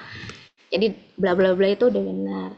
Tapi kalau yang istilah biasa dipakai di lab, yang namanya dekontam sama sterilisasi sebenarnya tekniknya tuh sama. Di akhir itu kita pingin tidak ada mikroorganisme yang tumbuh di air dan dua-duanya sama-sama pakai autoclave biasanya. Nah, kenapa disebut dekontaminasi? Dekontaminasi itu misalnya kalian kayak pernah inkubasi kan di inkubator terus nanti dia tumbuh kan bakterinya, entah dia jadi yang awalnya cairannya jernih jadi keruh atau nanti dia muncul koloninya. Nah, setelah muncul koloninya boleh nggak koloninya dibuang langsung? Enggak kan? Kalian sterilisasiin lagi nggak? Baru habis gitu dibuang. Nah, proses sterilisasiin dari biakan yang sudah kita tumbuhkan, terus kita sterilin lagi sebelum kita buang, itu biasa istilah labnya adalah dekontaminasi. Gitu. Nah, biasanya dekontaminasi dan sterilisasi kita lakukan terpisah. Yang benar karena apa? Karena takutnya sebenarnya sih nggak masalah disatukan. Tapi biasanya kalau kita di lab mikro itu kita pisahkan karena apa? Kalau sterilisasi kita pinginnya itu bahan-bahan misalnya media, capet yang mau digunakan aja. Kalau dekontam itu nanti hasil inkubasinya kita masukin lagi, kita sterilisasiin, kita buang. Alasannya sih sebenarnya karena takut alatnya lagi kinerjanya turun sehingga kemungkinan bakteri misalnya mikroorganisme, bukan bakteri aja ya, sorry, mikroorganisme akhirnya itu takutnya masih ada spora yang lolos, itu takutnya kan alat sometimes tidak 100% dalam kondisi prima. Misalnya contohnya lagi ada tegangan listrik, jadi tegangannya turun dan lain-lain. Jadi autoclave sebenarnya untuk 121 derajat Celcius 15 menit 1 ATM itu kan harusnya dia bisa membunuh semua mikroorganisme target yang lebih lemah dibandingkan Clostridium botulinum gitu. Tapi masalahnya ya well sih di Indonesia listrik tegangannya naik turun dan lain-lain, mungkin alatnya tidak optimal sehingga takutnya masih ada sisa sporanya sedikit gitu. Makanya kita selalu memisahkan sterilisasi kita itu buat alat-alat yang mau kita pakai. Kalau dekontaminasi tadi yang udah diinkubasi, tumbuh, terus kita pingin matikan semua koloninya atau enggak bakterinya atau enggak kapangnya, kamirnya sebelum kita buang akhirnya. Itu ya teman-teman ya. Tapi sebenarnya tadi yang Jamal jelaskan itu adalah kalau kita textbooknya dari Google biasa kayak gitu atau enggak dari textbook kayak gitu. Tapi itu istilah yang biasa dipakai di lab mikro seperti tadi ya. Terus kalau inkubator kalian pasti udah tahu ya, inkubator itu sesuai suhu cawan Petri dan harus disusun rapi dan lain-lain. Terus ada tips and trick dari saya, jangan nyatuin inkubasi kapang sama bakteri di satu inkubator, satu lot inkubator. Kenapa? Karena biasanya kontam. Jadi better kalau mau nanti kalian mau kamir kan biasanya AKK tuh, angka kamir kapang kamir gitu ya, atau enggak bakteri better dipisahkan. Karena apa? Karena kalau misalnya disatuin nih biasanya sih kontam. Opsinya, Bu, misalnya inkubatornya nggak ada lagi, tapi saya harus hari ini inkubasi, otomatis harus ada yang mengalah tuh. Entah itu yang bakterinya atau enggak yang kapangnya itu biasanya diplastikin lagi. Tapi ingat plastiknya ini jangan terlalu rapat, tetap kasih rongga udara. Karena kalau misalnya itu inkubasinya aerob, dia tetap harus ada udaranya. Tapi tetap kita minimalisir udara yang kontak itu dengan yang namanya kita kemas dalam plastik HDPE biasanya ya. Itu. Terus mikroskop. Kalau mikroskop biasa lah ya, mikroskop seperti yang kalian tahu ada yang namanya binokuler sama trinokuler. Kalau trinokuler biasanya dia itu ada bantuan kamera. Kalau binokuler kayak biasa aja, cuma 2 gitu ya, 2 lensa lensa okuler. Jadi kita cuma bisa lihat dari lensa okulernya aja. Kalau misalnya tadi trinokuler biasanya ada tambahan kamera, jadi ada opsinya gitu ya, kan kalian tahu ya, bisa switch gitu ya, dia bisa lihat lewat kamera atau bisa lihat dari lensa okulernya tuh. Nah, pipet, jadi teman-teman jangan pipetnya pakai mulut, karena dulu banget nih sebelum ditemukan mikropipet yang bisa disterilisasi, memang lab mikro itu pipetnya pakai mulut. Karena dulu banget nih sebelum ditemukan mikropipet yang bisa disterilisasi, memang lab mikro itu pipetnya pakai mulut. Karena dulu banget nih sebelum ditemukan mikropipet yang bisa disterilisasi, memang lab mikro itu pipetnya pakai mulut. Karena dulu banget nih sebelum ditemukan mikropipet yang bisa disterilisasi, memang lab mikro itu pipetnya pakai mulut. pasti shock ya. Nggak tahu ya, ada sejarahnya gitu, dia kayak ada selongsong yang udah dipanasin, isinya itu pipet volumetrik kaca gitu ya, pipet volumetrik kaca yang sudah disterilkan di dalamnya. Terus tekniknya juga beda sama mikropipet, tapi setelah ditemukan mikropipet yang sudah bisa disterilisasi, biasanya kita pakai mikropipet. Dimana kalau pakai mikropipet, yang paling tepat adalah ujung tips itu harus mendekati api. Ujung tips tidak boleh kena baju, kena penguji, ataupun terkena meja. Gitu ya. Terus dalam memipet itu kan ada one step, two step. Maksudnya one step, two step itu apa? Kalau kita tekan mikropipet, itu teman-teman, jadi nggak boleh tekan banget sampai dia habis, itu nggak boleh. Jadi kalau kalian tekan tuh nanti ada stop pertama tuh. Nah, itu yang benar tuh sampai itu. Jadi kalau kita mau mipet pertama sampai stop pertama, kita tarik cairannya, setelah tarik cairannya baru 2 stop. Jadi stop pertama, stop kedua di fullin. Jadi ingat, kalau mipet pertama adalah one step, sedot. Kalau kita ngeluarin, two step. Jadi pencet sekali sampai ada jeda, itu tuh ada jedanya, terus habis itu di fullin sampai yang kedua gitu ya. Jadi hati-hati karena alhamdulillah kayaknya lab mikro ini adalah perusak mikropipet terbanyak seuntir retak kayaknya ya. Karena setiap tahun saya selalu beli dan alhamdulillah selalu rusak ya. Jadi tolong mulai dari sekarang kalian bisa pakainya. Karena apa? Karena salah. Kalau salah pakainya itu teman-teman kan kalian settingnya tuh 1 mili. Tapi kalau kalian nyedotnya itu tuh step, otomatis dia lebih dari 1 mili yang tersedot. Jadi bukan 1 mili yang tersedot, mungkin 1,1 atau 1,2, kita nggak tahu. Gitu ya. Otomatis kalau kayak gitu salah mikropipet hasilnya apa? Hasilnya jadinya nggak valid. Karena yang harusnya kita pupukkan atau kita kita plating itu 1 mili, alhasil yang ada sampelnya jadi 1,2 mili, so lebih banyak bakteri atau enggak kapang kamir yang bisa hidup gitu ya. Jadi itu kita sebutnya adalah false positive. Ada lagi yang namanya false negative. False negative itu dilakukan ketika kita terlalu bersih, semuanya kita panasin semua sehingga yang harusnya tumbuh jadi nggak tumbuh. Or tadi kita ikat semuanya, kita clean wet, padahal dia aerob. So dia nggak tumbuh karena apa? Bukannya karena dia nggak ada, tapi karena dia nggak dapat oksigen, padahal dia aerob gitu ya. Jadi teknis-teknis kayak gitu biasanya yang bikin teman-teman yang nge-lab di mikro itu overthinking, sedih, healing dulu sebulan, terus nggak balik lagi, hal-hal kayak gitu. Padahal sebenarnya hal sepele yang kalau misalnya kalian konsultasi sama dosen 5 menit keluar hasilnya gitu, keluar solusinya. Tapi masalahnya biasanya kalian takut tuh buat konsul ke dosen. Jadi kalau sama dosen mikro, kalian ketemu siapapun, misalnya kalian bingung apa, boleh tanya. Jadi boleh tanya Bu Vega, boleh tanya saya, boleh tanya Pak Rifki, boleh tanya Bu Eka. Biar nggak overthinking sendirian ya. Oke, lanjut. Terus habis itu media. Nah, kalau media itu hati-hati ya. Jadi jangan kalian mau numbuhin koloni bakteri tapi pakai medianya misalnya PDA. Karena PDA itu dipakai buat angka kapang kamir. Jadi jangan sampai salah. Jadi ada yang bingung, Bu, kok saya nggak tumbuh-tumbuh ya? Padahal dia salah media gitu. Contohnya dia pengen numbuhin salmonella. Nol Bu, bagus Bu, nggak ada gitu. Padahal salah medianya gitu loh. Karena salmonella cuman ada misalnya dari 1 kilo ayam mungkin cuma ada 1 dan dia 1 itu bisa nyebabin sakit, makanya kita harus enrichment dulu. Enrichment baru plating, dia baru muncul. Tapi kalau kalian potong tahapan enrichment ya otomatis negatif semua. Jadi biasanya teman-teman yang penelitiannya salmonella or aureus yang spesifik gitu ya, pakai media-media spesifik. Terus kalau kalian bilang negatif, itu rata-rata sih karena kalian menghilangkan tahap enrichment. Jadi biasanya dia cuma ada 1, terus dipanasin. Ya udah, dia punah gitu ya.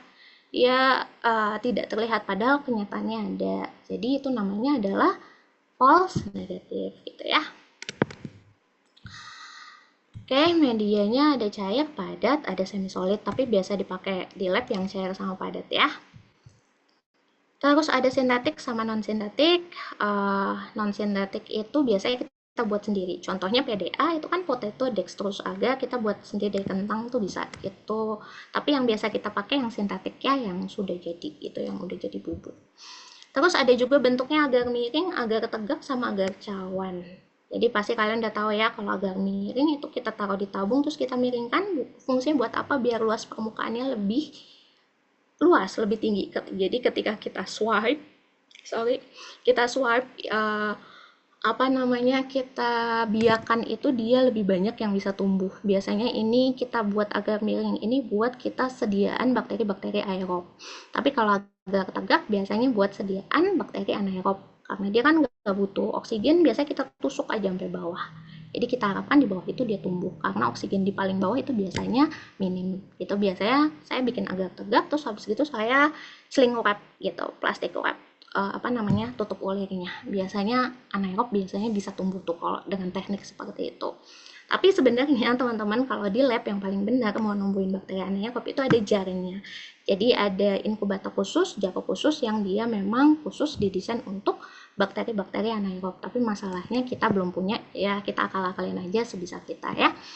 Terus ada agar cawan, pasti udah ini ya, udah paham agar cawan ada tekniknya, ada pour, ada strike. Yang namanya pour tuh misalnya biarkannya kita taruh dulu terus kita tuang agarnya, pour, terus ada juga strike. Jadi agarnya kita sterilisasiin dulu terus kita masukkan ke dalam cawan secara aseptik terus kita gores gitu ya, itu namanya strike.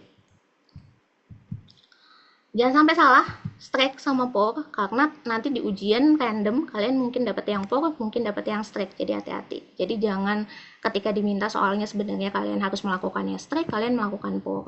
Kalian diminta melakukan pour, tapi kalian melakukannya strike. Banyak yang nggak lulus gara-gara itu ya. Terus ini jenis media versus mikroorganismenya ya, biasanya PCA, plate count agar itu untuk menghitung total mikroorganisme. NA or NB itu biasanya ngitung jumlah bakteri. MRSA, MRSB, BAL ya, bakteri asam laktat. SSA atau enggak BSA itu biasanya pakai salmonella, tapi sebelumnya kita enrichment dulu sama TTB atau RV ya.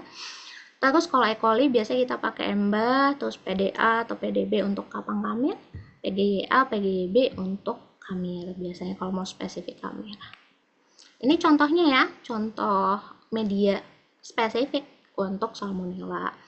Ini juga contoh media spesifik untuk coliform fekal dan non-fekal. Bedanya fekal dan non-fekal itu apa, Bu? Kalau fekal itu biasanya yang tumbuh di daerah usus besar. Jadi biasanya dari kotoran makhluk hidup gitu ya. Kalau non-fekal biasanya dari air biasa dan lain-lain. Ini contohnya EMBA, ini contohnya FRB ya. Terus hati-hati ngitung. Nah, pernah nih ada yang mau ngebon ke saya, Bu, saya mau ngebon 174 gram gitu. Wow, itu banyak banget. Jadi, teman-teman kalau mau bikin media dihitung benar-benar ya. Karena apa? Karena media mikroba itu lumayan pricey ya, teman-teman, harganya ya. Contohnya kayak MRSA aja terakhir sebelum dolar naik, saya udah deg-degan nih, dolar naik saya mau beli lagi tuh saya deg-degan banget. Sebelum dolar naik itu dia 2.500.000 per 500 gram. Jadi kalau kamu mau ngebon istilahnya 250 gram aja, berarti kan 1.250.000 itu hanya untuk agarnya. Itu ya, jadi make sure hitung yang benar sebelum ngebon. Karena apa? Karena tadi harganya lumayan.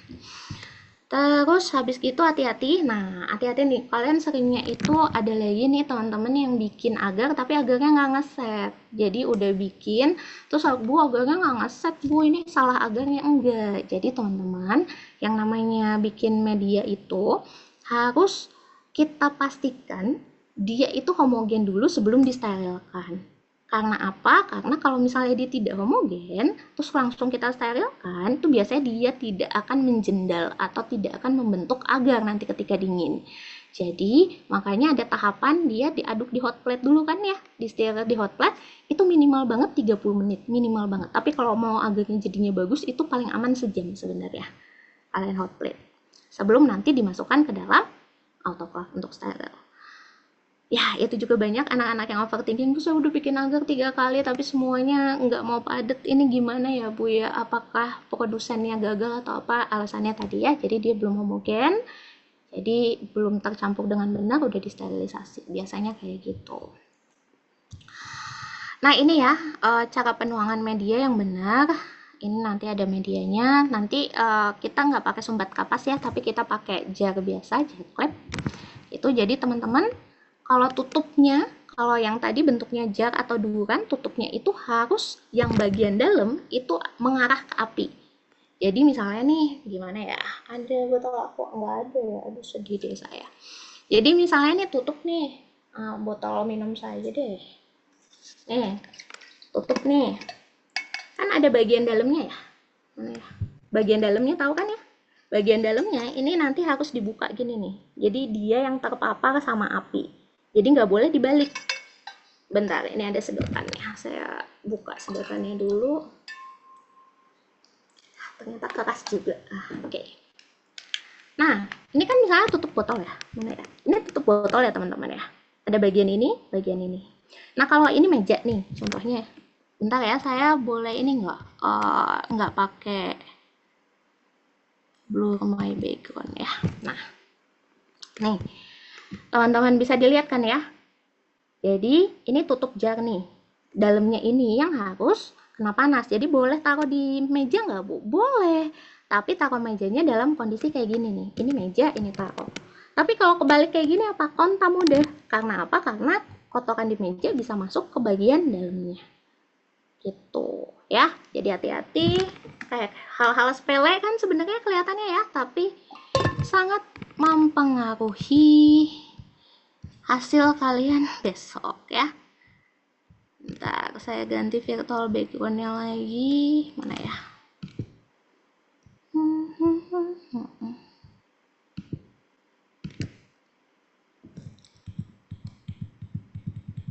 Oh, ini dia. Sip. Itu tadi. Terus habis gitu jangan lupa dituang. Dituangnya juga kayak biasa ya. Capetnya diangkat gitu. Terus habis gitu jangan lupa goyang 8 lah ya. Pasti kalian udah pasti goyang 8 ya. Terus lanjut. Next itu sterilisasi alat bahan. Tadi udah saya announcement di awal ya. Konsep-konsep yang kalian harus paham ya. Kalau misalnya sterilisasi media biasanya kita selalu pakai autoclave, tapi kalau misalnya alat maybe macam-macam tadi bisa pakai ozone, UV, or oven juga bisa. Tapi bisa pakai autoclave juga bisa. Makanya kita paling gampang udah semua pakai autoclave.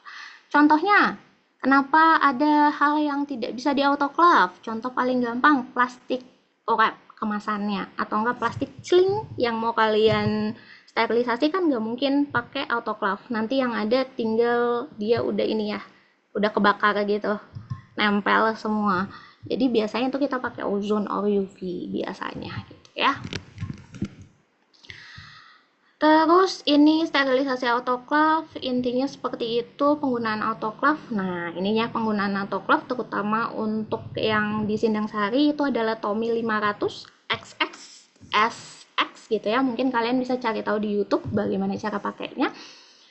Ada dua hal yang harus kalian perhatikan ketika mau pakai autoclave. Jadi hati-hati rusak ya teman-teman ya autoclave-nya ya, karena autoclave-nya lumayan harganya. Bisa beli rumah lah ya. Rumah subsidi itu beli. Jadi pakainya yang pertama kalian harus tuang dulu Aquades ke dalam. Jadi kan ada bagian kayak pancinya gitu ya, panci yang buat selongsong besi yang bisa diangkat itu kalian angkat dulu, terus kalian isi dalamnya dengan Aquades sampai pier pemanasnya itu tertutup semua. Jadi sebenarnya ada tanda batas di bagian pinggir gitu ya, ada ring segitiga gitu. Tapi kalau nggak kelihatan, kalian pastiin aja semua ring pemanasnya yang kayak ulir gitu itu dia tertutup sama Aquades. Satu itu. Bu, boleh nggak Bu pakai air keran? Jawabannya nggak boleh. Karena waktu dulu kita bolehin, alhasil keraknya terlalu banyak, autoclave-nya lumayan rusak, jadi sensornya sempat rusak gitu. Jadi dia tidak bisa mengenali batasan air. Karena apa? Karena tertutup kerak sensornya. Jadi sekarang kita semuanya pakai Aquades. Bu, boleh nggak Bu? Saya nggak punya Aquades, pakainya Aquabides. Jawabannya boleh. Masih ingat ya, Aquades itu adalah air yang didestilasi sekali. Kalau Aquabides, air yang didestilasi 2 kali, kan ada bi depannya. Jadi lebih bagus lagi kalau pakai Aquabides sebenarnya. Terus habis gitu kalian masukin apa namanya kalau kalian nyebutnya panci atau apa tuh selongsongnya masukin, bahannya masukin dan lain-lain. Nah, itu satu. Dua, jadi ada tuh penampungan air yang di dalam plastik di luar autoclave. Jadi kalian cek dulu, biasanya itu air-air yang udah kotor, yang pingin dikeluarin dari mesinnya biar nggak berkarat gitu ya, air kotor yang dikeluarkan lewat uap gitu, uap sisa yang tidak bisa keluar secara sempurna itu biasanya dikeluarkan lewat jerigen plastik yang di depan autoclave yang terhubung sama selang gitu. Jadi itu sebenarnya air buangan. Nah, jadi dicek kalau itu berlumut atau kotor kalian buang semua, kalian bersihin kayak biasa, disikat-sikat dikit, terus habis itu isi lagi sama air. Paling bagus sebenarnya pakai Aquades. Di antara apa? Kan dia ada batas dua tuh. Ada antara batas bawah sama batas atas. Jadi airnya tuh harus di antara itu. Bu, boleh nggak deket sama batas bawah? Boleh. Tapi yang penting di atas batas bawah sebelum batas atas. Bu, ternyata dia udah di atas batas atas, berarti harus dikurangin. Jadi airnya dibuang dulu. Bu, ternyata dia di bawah batas bawah, berarti harus diisi airnya. Paham ya? Jadi ada dua itu yang harus dicek tuh di autoclave. Jadi autoclave tuh sebenarnya bandel banget. Dia cuman pengen diperhatikan dua itu. Satu, Aquades yang di dalam harus menutupi heaternya, ring heaternya gitu, pemanasnya. Sama Aquades yang di luar, dia ada di antara batas bawah dan batas atas. Sisanya ya udah setting aja nanti kan, dan tinggal tunggu aja gitu ya kan. Sekarang udah ini yang udah otomatis, nanti dia ada tanda, tinggal kalau udah lampunya udah bisa dibuka, tinggal dibuka gitu ya. Oke, terus itu autoclave yang harus diperhatikan. Nah, ini sama laminar. Jadi sebenarnya teman-teman di Lab Miko itu kita nggak punya laminar biasa, kita punyanya biosafety cabinet tipe 2A. Tipe 2A itu jadi untuk bakteri maksimal yang sejahat Salmonella. Jadi di atas itu misalnya kalian mau riset tentang virus corona atau virus flu itu nggak bisa di lab teknologi pangan. Karena apa? Karena kita tidak punya BSC yang lebih tinggi dari itu gitu ya. Nah, sekarang saya tanya, Bu, kalau misalnya coliform atau E. coli, boleh nggak saya ngujinya di BSC? Jawabannya boleh. Tapi apakah harus di BSC? Jawabannya tidak. Karena yang benar itu dia bisa aja tuh di ruangan meja yang sudah disanitasi aja. Tapi kalau misalnya salmonella, boleh nggak Bu? Kita pakai meja, kita sanitasi aja, terus kita salmonellanya kita pupukin di situ, nggak boleh. Jadi salmonella minimal itu BSC 2A atau di atasnya. Tadi yang buat virus misalnya BSC tipe 3, itu boleh buat plating salmonella, Bu? Boleh. Biosafety chamber. Biosafety? Ya, betul ya. Ibu maaf. Nggak apa-apa. Nggak apa-apa, Pandi. Nanti di belakang saya kasih overview lagi, ringkasannya biar lebih jelas ya, teman-teman. Jadi pakainya tuh gimana? Kalau yang di kita ini nanti ada lampu UV-nya dulu, kita nyalakan 2 jam. Ingat teman-teman, lampu UV itu kan kita tahu semua ya, kita pakai sunscreen untuk apa? Untuk menghindari UV. So UV sebenarnya bisa membunuh sel, teman-teman. Jadi kalau kalian di Lab Miko itu bisa tambah tua nggak kalau salah pakai LAF? Jawabannya iya. Jadi nggak mau kan? Cepet tua kan, kita pengen tetap muda kan? Jadi kalau mau nyalain lampu UV itu harus ditutup. Ditutup dalam keadaan tertutup, baru lampunya nyala. Setelah dinyalain 2 jam, matikan, dia langsung dibuka, masih ada sisanya. Otomatis apa yang terjadi ya tua juga dong kita. Percuma kita pakai sunscreen 50 SPS plus gitu, tapi setiap hari depan BSC lupa nutup. Karena apa nggak bisa nutup, kan konyol itu ya. Jadi kita pakai proteksi, tapi kita terpapar 100 kali lebih kuat daripada sinar matahari biasa, kan lucu tuh. Nah, kita tutup. Nah, kalau udah kita matiin jangan langsung buka. Tungguin 30 menit. Sambil dialiri anginnya. Jadi blowernya dinyalain. Blowernya dinyalain 30 menit sampai kita pastikan residu UV-nya hilang, baru kita buka dan kita kerja. Paham ya konsepnya ya? Setelah selesai juga jangan lupa tutup, UV-nya nyalain lagi, matikan, udah selesai. Baik, sampai sini ngerjain plating di BSC sebenarnya gampang ya. Yang agak susah karena kita pakai BSC-nya rakitan teman-teman, so memang buka tutup pintunya itu agak susah. Jadi sometimes ada orang yang males nyalain UV aja tanpa dia nutup. Nah, saya sedih banget itu tuh. Bu, kan tapi saya nggak ada di depan situ. Tapi masalahnya kalian tahu nggak, matahari juga nggak di depan kalian. UV-nya kena nggak? Kena, gitu kan? Paham nggak maksudnya? Clear ya? Pakai BSC kayak gitu yang harus diperhatikan. Terus nanti kalau lavnya udah dibiarin blower 30 menit setelah UV dimatiin, dibuka, terus habis gitu jangan lupa mejanya juga diusap sama alkohol, minimal 70%. Bu, saya mau pakainya isopropil alkohol 99%, boleh. Bu, saya mau pakainya alkohol teknis yang paling tinggi derajatnya yaitu 96%, boleh, itu nggak masalah. Yang penting jangan diusap sama metanol. Karena apa, teman-teman? Metanol sama alkohol itu sebenarnya sama. Tapi masalahnya apa? Metanol itu toksik, alkohol itu non-toksik. Jadi hati-hati. Jadi etanol itu termasuk alkohol, jadi kalian bisa kalau alkoholnya habis pakainya etanol, it's okay. Terus spiritus tuh pada dasarnya dia metanol. Jadi kalau misalnya spiritusnya habis terus kalian mau ngambil dari lab kimia metanol itu nggak apa-apa. Makanya ketika ngisi spiritus harusnya kalian pakai sarung tangan. Karena apa? Karena dia toksik. Gitu ya. Ini ya, teknik aseptis ya, jangan lupa ya. Jadi, mejanya dibersihin dulu, baru apinya nyalain. Jangan kebalik, nanti debus kita bareng-bareng. Kebayangkan ya, apinya nyala dulu, terus kalian semprot alkohol, ya debus kita bareng-bareng. Jadi, apa yang benar? Bersihin dulu mejanya sama alkohol, tangannya, baru nyalain bunsen. Nah, setelah selesai juga matikan dulu bunsennya. Matikan bunsen juga jangan ditiup ya. Kita nggak ulang tahun soalnya. Matikannya dengan minimalisir oksigen yang berada di sekitar bunsen, yaitu dikasih tutupnya. Jadi nggak usah takut-takut, Bu, takut ini panas. Nah, terus habis itu ada tuh yang mau lab mikro, Bu, saya nggak bisa nyalain korek. Nggak ada lagi. Berarti nanti malam kalian belajar tuh, apa nyalain korek. Gitu ya. Tutup. Nggak usah takut-takut, langsung aja karena dia kalau kondisi oksigen minimal dia pasti apinya mati.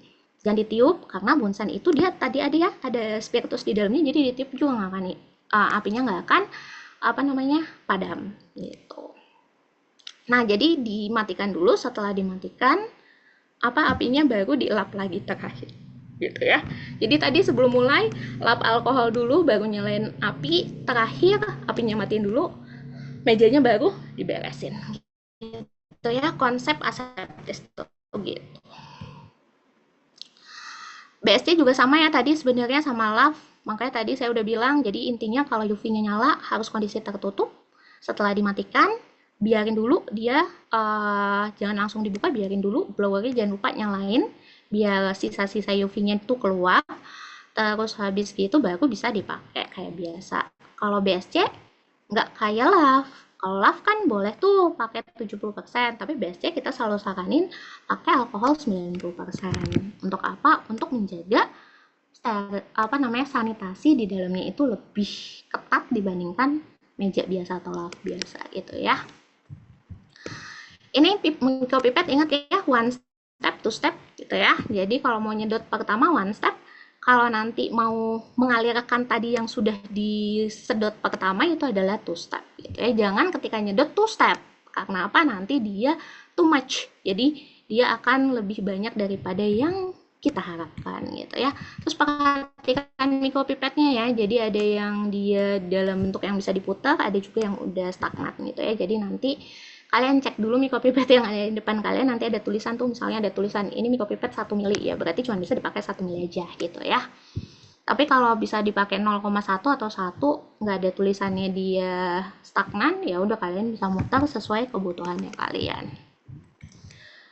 Ini seri pengenceran, belajar lagi tolong pelajaran mikronya, belajar lagi pengenceran, terus kayak biasa ya. Ini terus ada strike, spread, sama pour. Jadi kalau strike dia pakainya use ya. Tahu ya use ya?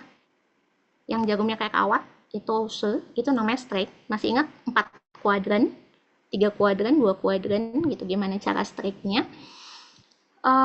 Kalau nggak ingat belajar bareng kalian ya. Saya udah capek ngejelasin. Kalian juga udah capek dengerin kan ya? Terus kalau spread itu apa? Dia ada media padatnya dulu, terus kita masukin tadi biarkan cair, terus habis gitu kita spread sama hockey stick atau enggak batang L gitu ya.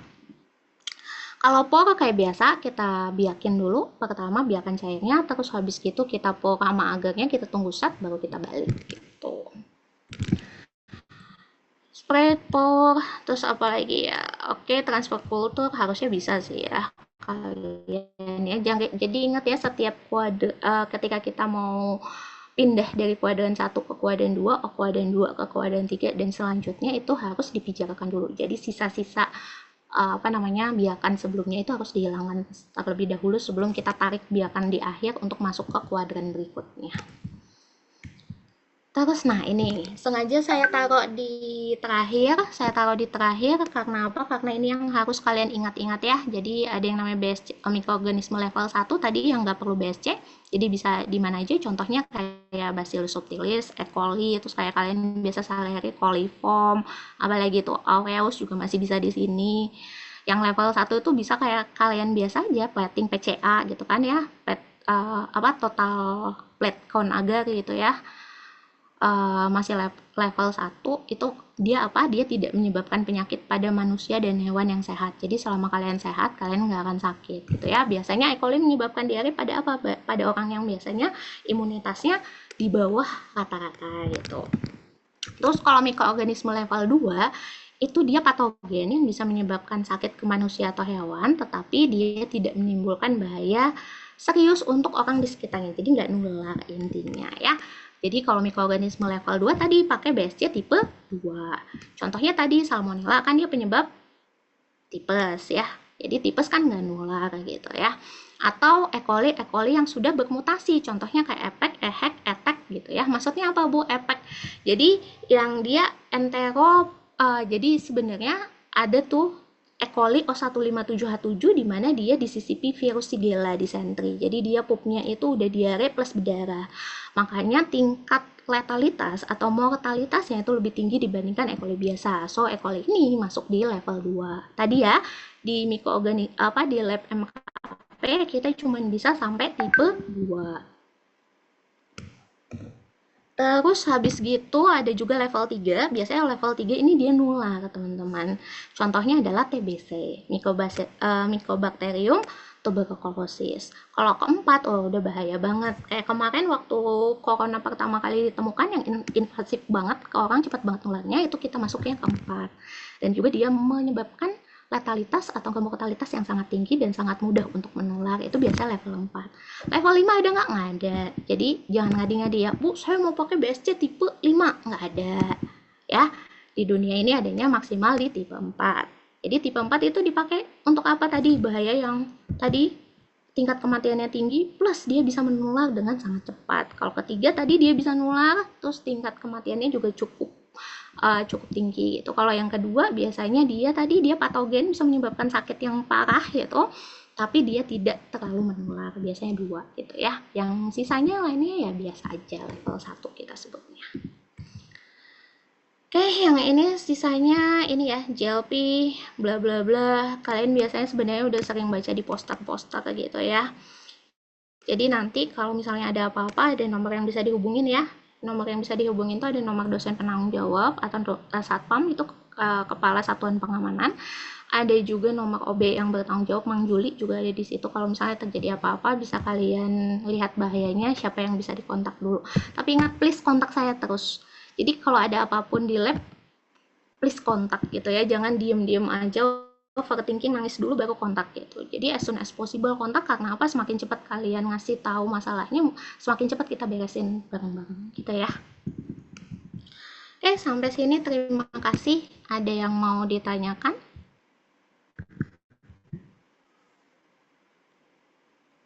Nggak ada, Bu Gali kayaknya udah lelah ya. Terakhir maaf ya Bu ya, sebentar lagi. Jadi nanti ini ada cara kerja GLP, nanti ini filenya saya bagikan. Jadi teman-teman bisa dilihat ya, jadi udah standby 10 menit sebelum waktu yang ditentukan. Terus nanti dipanggilnya pakai 6 orang, jadi 6 orang nanti akan tes, 6 orang lagi akan di kursi tunggu gitu ya. Sisanya jadi hanya 12 orang yang dalam lab, sisanya di luar lab. Terus syarat-syaratnya nanti bisa dilihat, nanti kalian baca soal dikasih waktu 3 menit dan prakteknya dikasih waktu 8 menit. Jadi tolong tadi tips and trick yang sudah saya kasih tahu jangan lupa. Jangan lupa juga ada peritas ya. Jadi kalau nilainya di bawah 90 nggak bisa ikut ujian praktek. Jadi kerjain dulu peritasnya. Terus habis itu kalau nggak lulus gimana Bu? Kalau nggak lulus ya otomatis dapat kelas pengarahan ya. Ini jadwal ujian praktek mikro nanti saya bagiin ke teman-teman. Jadi datang sesuai jamnya. Terus habis gitu pengumuman lulus atau tidak lulus itu dilakukan secara bertahap. Jadi nanti lulus atau tidak lulus itu akan ditempel langsung di depan lab di pukul 10, 12, dan 14.40. Jadi tolong dicek ya di pukul-pukul itu ya. Terus nanti sehingga kelas pengarahan itu akan dibagi dua. Jadi kelas pengarahan yang pertama itu akan dilakukan 12.30 sampai 13 dan kelas pengarahan yang kedua itu akan dilakukan di 15.00 sampai 15.30. Jadi pilihlah yang kalian bisa ikut gitu. Dimana lab mikro akan ditutup 16.00. Jadi kalau kalian lewat dari itu ya tidak akan dilayani lagi. Kalau kalian merasa belum lulus dan tidak ikut kelas pengarahan, bisa dilanjutkan dengan menghubungi saya maksimal 12 Agustus 2026 pukul 16.00. Di atas itu otomatis kalian dinyatakan tidak lulus gitu ya. Oke, kalau gitu saya kembalikan lagi ke Bu Galih. Terima kasih Bu Galih, maaf menunggu. Oke, baik. Aman, Bu Wulan. Waktunya masih sebenarnya. Masih 5 menit. Oh iya, aman buat tanya jawab aja Bu. Oke, baik. Kalau nggak ada Jadi yang nanya, kita langsung pretest aja. oh, Bukan iya. podcast yang buat JLP, pretest yang saya nanti kasih itu nanti linknya kita kerjain bareng-bareng. Tenang, banyak Baik, soal baik. Bu Galih. Oke, baik, Bu Wulan. Masya Allah, materinya juga banyak ini lab mikro dan apa namanya, walaupun tadi Bu Wulan bilang tingkat risikonya minim ya, tapi benar-benar nggak bisa disepelein gitu. Karena ya itu tadi, semuanya itu yang beresiko wajib kita hindari. Baik, langsung saja ya, Ibu kita masuk ke dalam sesi tanya jawab, kurang lebih 15 menit ya, adik-adik semuanya. Adik-adik mahasiswa, silahkan. Ini bagi yang ingin besok bertanya, karena besok langsung untuk JLP Mikro ya, secara luring. Kemudian Reka di tanggal 12 ya, atau di hari Rabu. Silahkan bagi adik-adik mahasiswa yang ingin bertanya JLP di lab Reka ataupun lab Mikro, silahkan angkat tangan atau raise hand dan sebutkan pertanyaannya untuk ke siapa, seperti itu.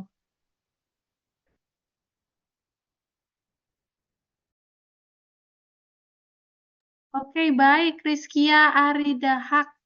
Silakan, Dek, untuk menyampaikan pertanyaannya. Oke, sebelumnya suara saya terdengar ya, Bu? Terdengar. Oke, terima kasih kesempatannya Bu Gali. Sebelumnya saya ingin bertanya ke Bu Nurul dulu, terlebih dahulu mungkin.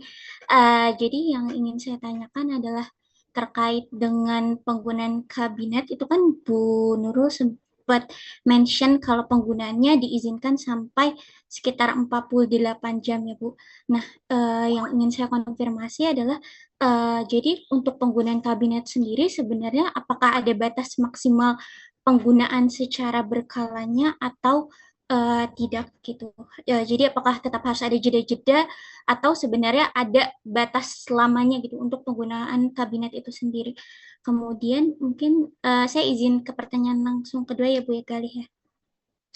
Untuk bulan, jadi mungkin sebelumnya saya mohon maaf kalau misalnya ada penjelasan yang dari bulan kemudian terlewat oleh saya atau mungkin saya yang lupa dan bulan pernah jelaskan. Jadi kan seingat saya peletakan cawan Petri di inkubator itu kan selalu dibalik gitu ya Bu ya. Ketika dia sudah padat, kemudian tutupnya itu dibalik ya Bu. Nah kira-kira kalau misalnya kita nggak meletakkannya itu dalam kondisi seperti itu, apakah ada konsekuensi untuk media yang kita letakkan di inkubatornya itu atau tidak?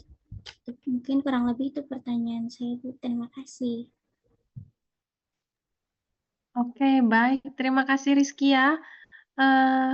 Kepada Bu Nurul. Ya, baik Bu Iya. Gali, terima kasih Rizkia pertanyaannya. Oke, terkait kabinet dryer, Sebetulnya ada juga yang penelitian misal butuh 3 hari gitu ya, butuh 4 hari biasanya. Kalau yang penggunaannya lebih dari 2 hari itu eh, misalnya ya ada yang penelitian saya menggunakan kabinet dryer selama 4 hari Bu. Nah karena udah lebih dari 2 hari, biasa setelah 4 hari itu 1 hari saya istirahatkan kabinet dryernya. Jadi tidak boleh ada peneliti dulu yang menggunakan selama 1 hari penuh. Nanti kabinet dryer baru bisa digunakan keesokan harinya. Jadi biasa saya bataskan, misal ada peneliti yang menggunakan kabinet dryer lebih dari 2 hari, kabinet dryer itu harus diistirahatkan dulu 1 hari full, baru besoknya atau H+1 setelah alat itu diistirahatkan, baru bisa digunakan oleh yang lain lagi. Begitu ya, Rizkia. Terjawab tidak, Rizkia? Terima kasih, Bu. Ya, sama-sama. Oke, baik. Terima kasih Bu Nurul. Untuk pertanyaan berikutnya kepada Bu Wulan, silahkan Ibu. Iya, terima kasih Bu Galih. Jadi teman-teman kan kalau diajarin itu adalah kalau mau inkubasi caranya dibalik. Alasannya itu apa? Kalian pasti tahu ya, itu kan media agar tuh, ya kan? Dia kan makanannya bakteri. So kalau misalnya dia makan nih, dia otomatis akan ada keluarnya ya. Maksudnya apa? Pokoknya hasil metabolismenya itu ada ketika dia makan. Jadi kan ketika dia mau berkembang biak atau enggak tumbuh, itu dia perlu makan, terus habis ada hasil metabolismenya. Hasil metabolismenya itu salah satunya adalah air, teman-teman. Makanya disarankan dibalik. Biar apa? Kalau misalnya nanti kita inkubasinya kelamaan, diharapkan airnya itu netes ke bawah. Sehingga nanti itu agarnya itu diharapkan dia tetap dalam kondisi seperti istilahnya walaupun tidak mungkin seperti semula banget, tapi istilahnya minimal mirip dengan semula. Nah, biasanya ini terjadi, kita bisa lihat tetesan-tetesan air yang ada itu kalau dia diinkubasi lebih dari 48 jam. Contohnya kalau kita mau inkubasi kapang kamir, teman-teman. Makanya kalau kapang kamir, sebenarnya bagusnya dibalik. Tapi kalau tadi Rizky bilang, Bu boleh nggak sih Bu inkubasi dia nggak dibalik? Ya tadi resikonya adalah otomatis kalau dia nggak dibalik, tadi ekses airnya itu akan memenuhi gel sehingga gelnya dia cenderung lebih basah gitu loh. Sehingga kalau dia lebih basah, apa yang terjadi? Harusnya tingkat pertumbuhannya semakin signifikan, semakin naik. Makanya tadi dia takutnya adalah false positif. Jadi false positif maksudnya apa? Harusnya misalnya 10⁻8, tapi kita deteksinya 10⁻9. Karena apa? Kata tadi dia terlalu lembab di dalamnya. Tapi biasanya kalau inkubasinya cuma tadi 48 hari atau maksimal 72 jam lah ya, itu nggak akan sampai kayak gitu sih. Jadi nggak terlalu masalah dia dibalik atau enggak. Jadi makanya kalau saya itu inkubasi 48 jam tuh sometimes ya nggak usah dibalik aja. Kadang kalau saya males banget, tapi nggak usah ditiru ya. Males banget nungguin dia ngeset, ya udah saya sebelum dia ngeset saya masukin aja semua.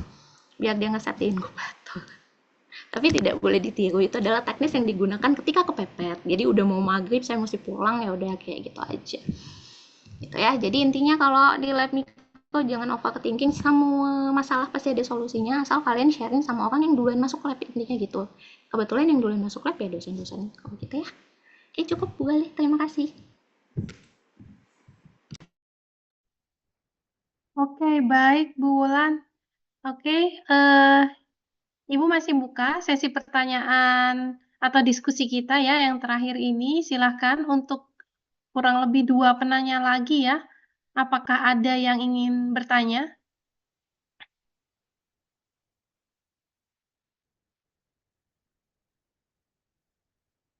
Nggak ada yang bertanya? Apakah gantian Bu Galih ya yang bertanya kepada mahasiswa? Kalau nggak ada yang nanya nggak apa-apa Bu Galih, mereka udah pengen post test kayaknya. Oke, baik. Oke, baik. Kalau tidak ada yang ingin bertanya, Ibu cukupkan untuk sesi tanya jawab di sesi kita yang keempat kali ini ya. Bu Gali, maaf Bu Gali. Iya. Izin 1 menit sebentar nge-share pembagian kelompok ya. Mau ngasih tahu aja. Baik, Bu Bentar ya, Nurul, tadi silakan. tadi nggak cukup waktunya ya, maaf ya. Masih ada jeda waktunya nggak? Masih. Masih, Terima Mbak. kasih ya, Bu Wulan. Maaf ya. Oke. Bisa lah, maaf 1-2 menit aja cuma untuk menunjukkan aja ya. Jadi ini gambaran nanti terkait pembagian jadwalnya kan tadi Bu Wulan juga udah ada gitu ya. Ini saya mau infokan dulu sedikit. Jangan share screen dulu ya.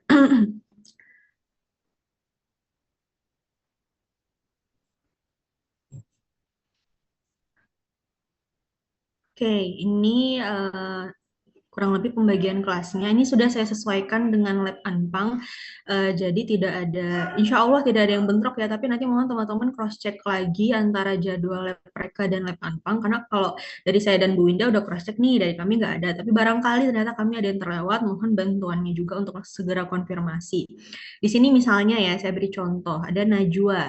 Najwa kebagian, jadi ada stasiun 1 dan stasiun 2, ada keterangannya juga stasiun 1 dan stasiun 2 itu di lantai berapa. Khusus untuk grup A1 di sini ya, grup A1, stasiun 1 dan 2-nya itu semua di lantai 3. Jadi JLP offline-nya full di lantai 3. Ada Najwa, Rania, Ade, Nadia, Intan, Ismi, Namira, dan Tere itu full di lantai 3. Sementara ini untuk khusus A1 dan A3 ya, jadi full di lantai 3. Sementara sisanya untuk stasiun 1 ini artinya ada di lantai 3, stasiun 2 artinya di lantai 1. Ya, jadi makanya tadi di awal saya tanyakan, tahu nggak lab mereka di mana? Jangan nanti nyasar pas mau JLP-nya. Ya, jadi stasiun 1 di sini ada lantai 3, stasiun 2 ada lantai 1. Misal nanti Najwa nih kebagian di stasiun 1 jam 10.45. Mohon sudah standby, bukan di lorong ya, tapi paling tidak sudah berada di lantai 3 jam 10.40 gitu ya, atau jam 10.30 gitu ya. Pokoknya udah ada di sekitar lantai 3. Jadi jangan sampai jam 10.45 baru naik dari tangga gitu ya. Jadi yang seperti itu, jadi standby, karena sistemnya kalau di stasiun 1 itu artinya kan di lantai 3. Nanti sistemnya ketok ya. Jadi sistem ketok, jadi artinya nanti mahasiswa ngalir terus tuh yang ujian. Selesai 1, keluar, masuk lagi gitu. Jadi sistemnya ujian ketok di stasiun 1. Untuk stasiun 2, 20 menit. Ini kalau di stasiun 1 waktunya saya estimasikan 10 menit tiap grupnya.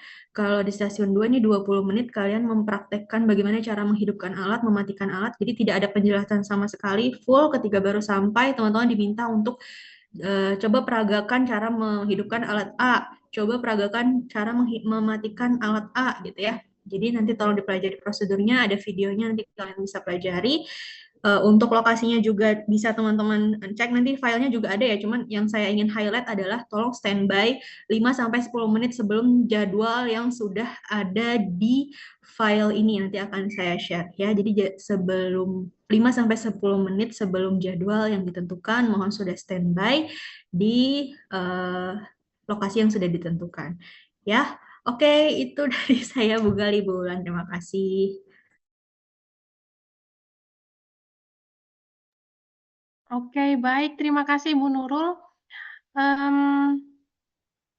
Karena sudah ya, dari Bu Nurul sudah ada penjelasan, kemudian tadi juga dari Bu Wulan sudah menjelaskan terkait teknisnya besok. Baik, berikutnya adalah mohon maaf. Berikutnya adalah sesi post-test. Kita langsung saja ke sesi post-test. Ibu akan ini ya, mengirimkan link untuk post-test itu. Assalamualaikum warahmatullahi wabarakatuh. Tidak terasa acara JLP kita hari ini telah selesai. Sebelum ditutup, mari kita berdoa bersama. Semoga ilmu yang kita dapatkan hari ini membawa manfaat dan keberkahan. Bismillahirrahmanirrahim. Allahumma fa'ni bima 'allamtani wa 'allimni ma yanfa'uni wa zidni ilman. Alhamdulillahi ala kulli halin wa a'udzu billahi min hali ahlin nar. Semoga apa yang kita jalani hari ini menjadi ilmu yang bermanfaat dan berkah bagi kita semua. Amin, amin ya robbal alamin. Terima kasih. Wassalamualaikum warahmatullahi wabarakatuh. Dan untuk sesi doa di sore hari ini, baik, tidak terasa ya, dari pagi sampai sore kita sudah selesai di acara JLP sesi daring. Jangan lupa untuk tetap jaga kesehatan, karena rangkaian kegiatan JLP ini masih dimulai ya, baru saja dimulai. Besok masih ada sesi luring di beberapa lab begitu ya. Ibu doakan semoga Allah mudahkan JLP kalian dan lulus 100%. Amin, amin ya rabbal alamin. Baik, kita akhiri sesi JLP daring kita hari ini dengan ucapan hamdalah bersama-sama. Alhamdulillahirrahmanirrahim. Oke, kemudian Karena acara sudah selesai, Ibu tutup ya. Kurang lebihnya Ibu mohon maaf. Jaga kesehatan, jaga semuanya. Kurang lebihnya Ibu mohon maaf. Wassalamualaikum warahmatullahi wabarakatuh. Waalaikumsalam warahmatullahi wabarakatuh. Terima kasih Ibu Gali, terima kasih Bapak Ibu sekalian. Sami-sami. IN ya, saya N ya. Terima kasih Bu Indah.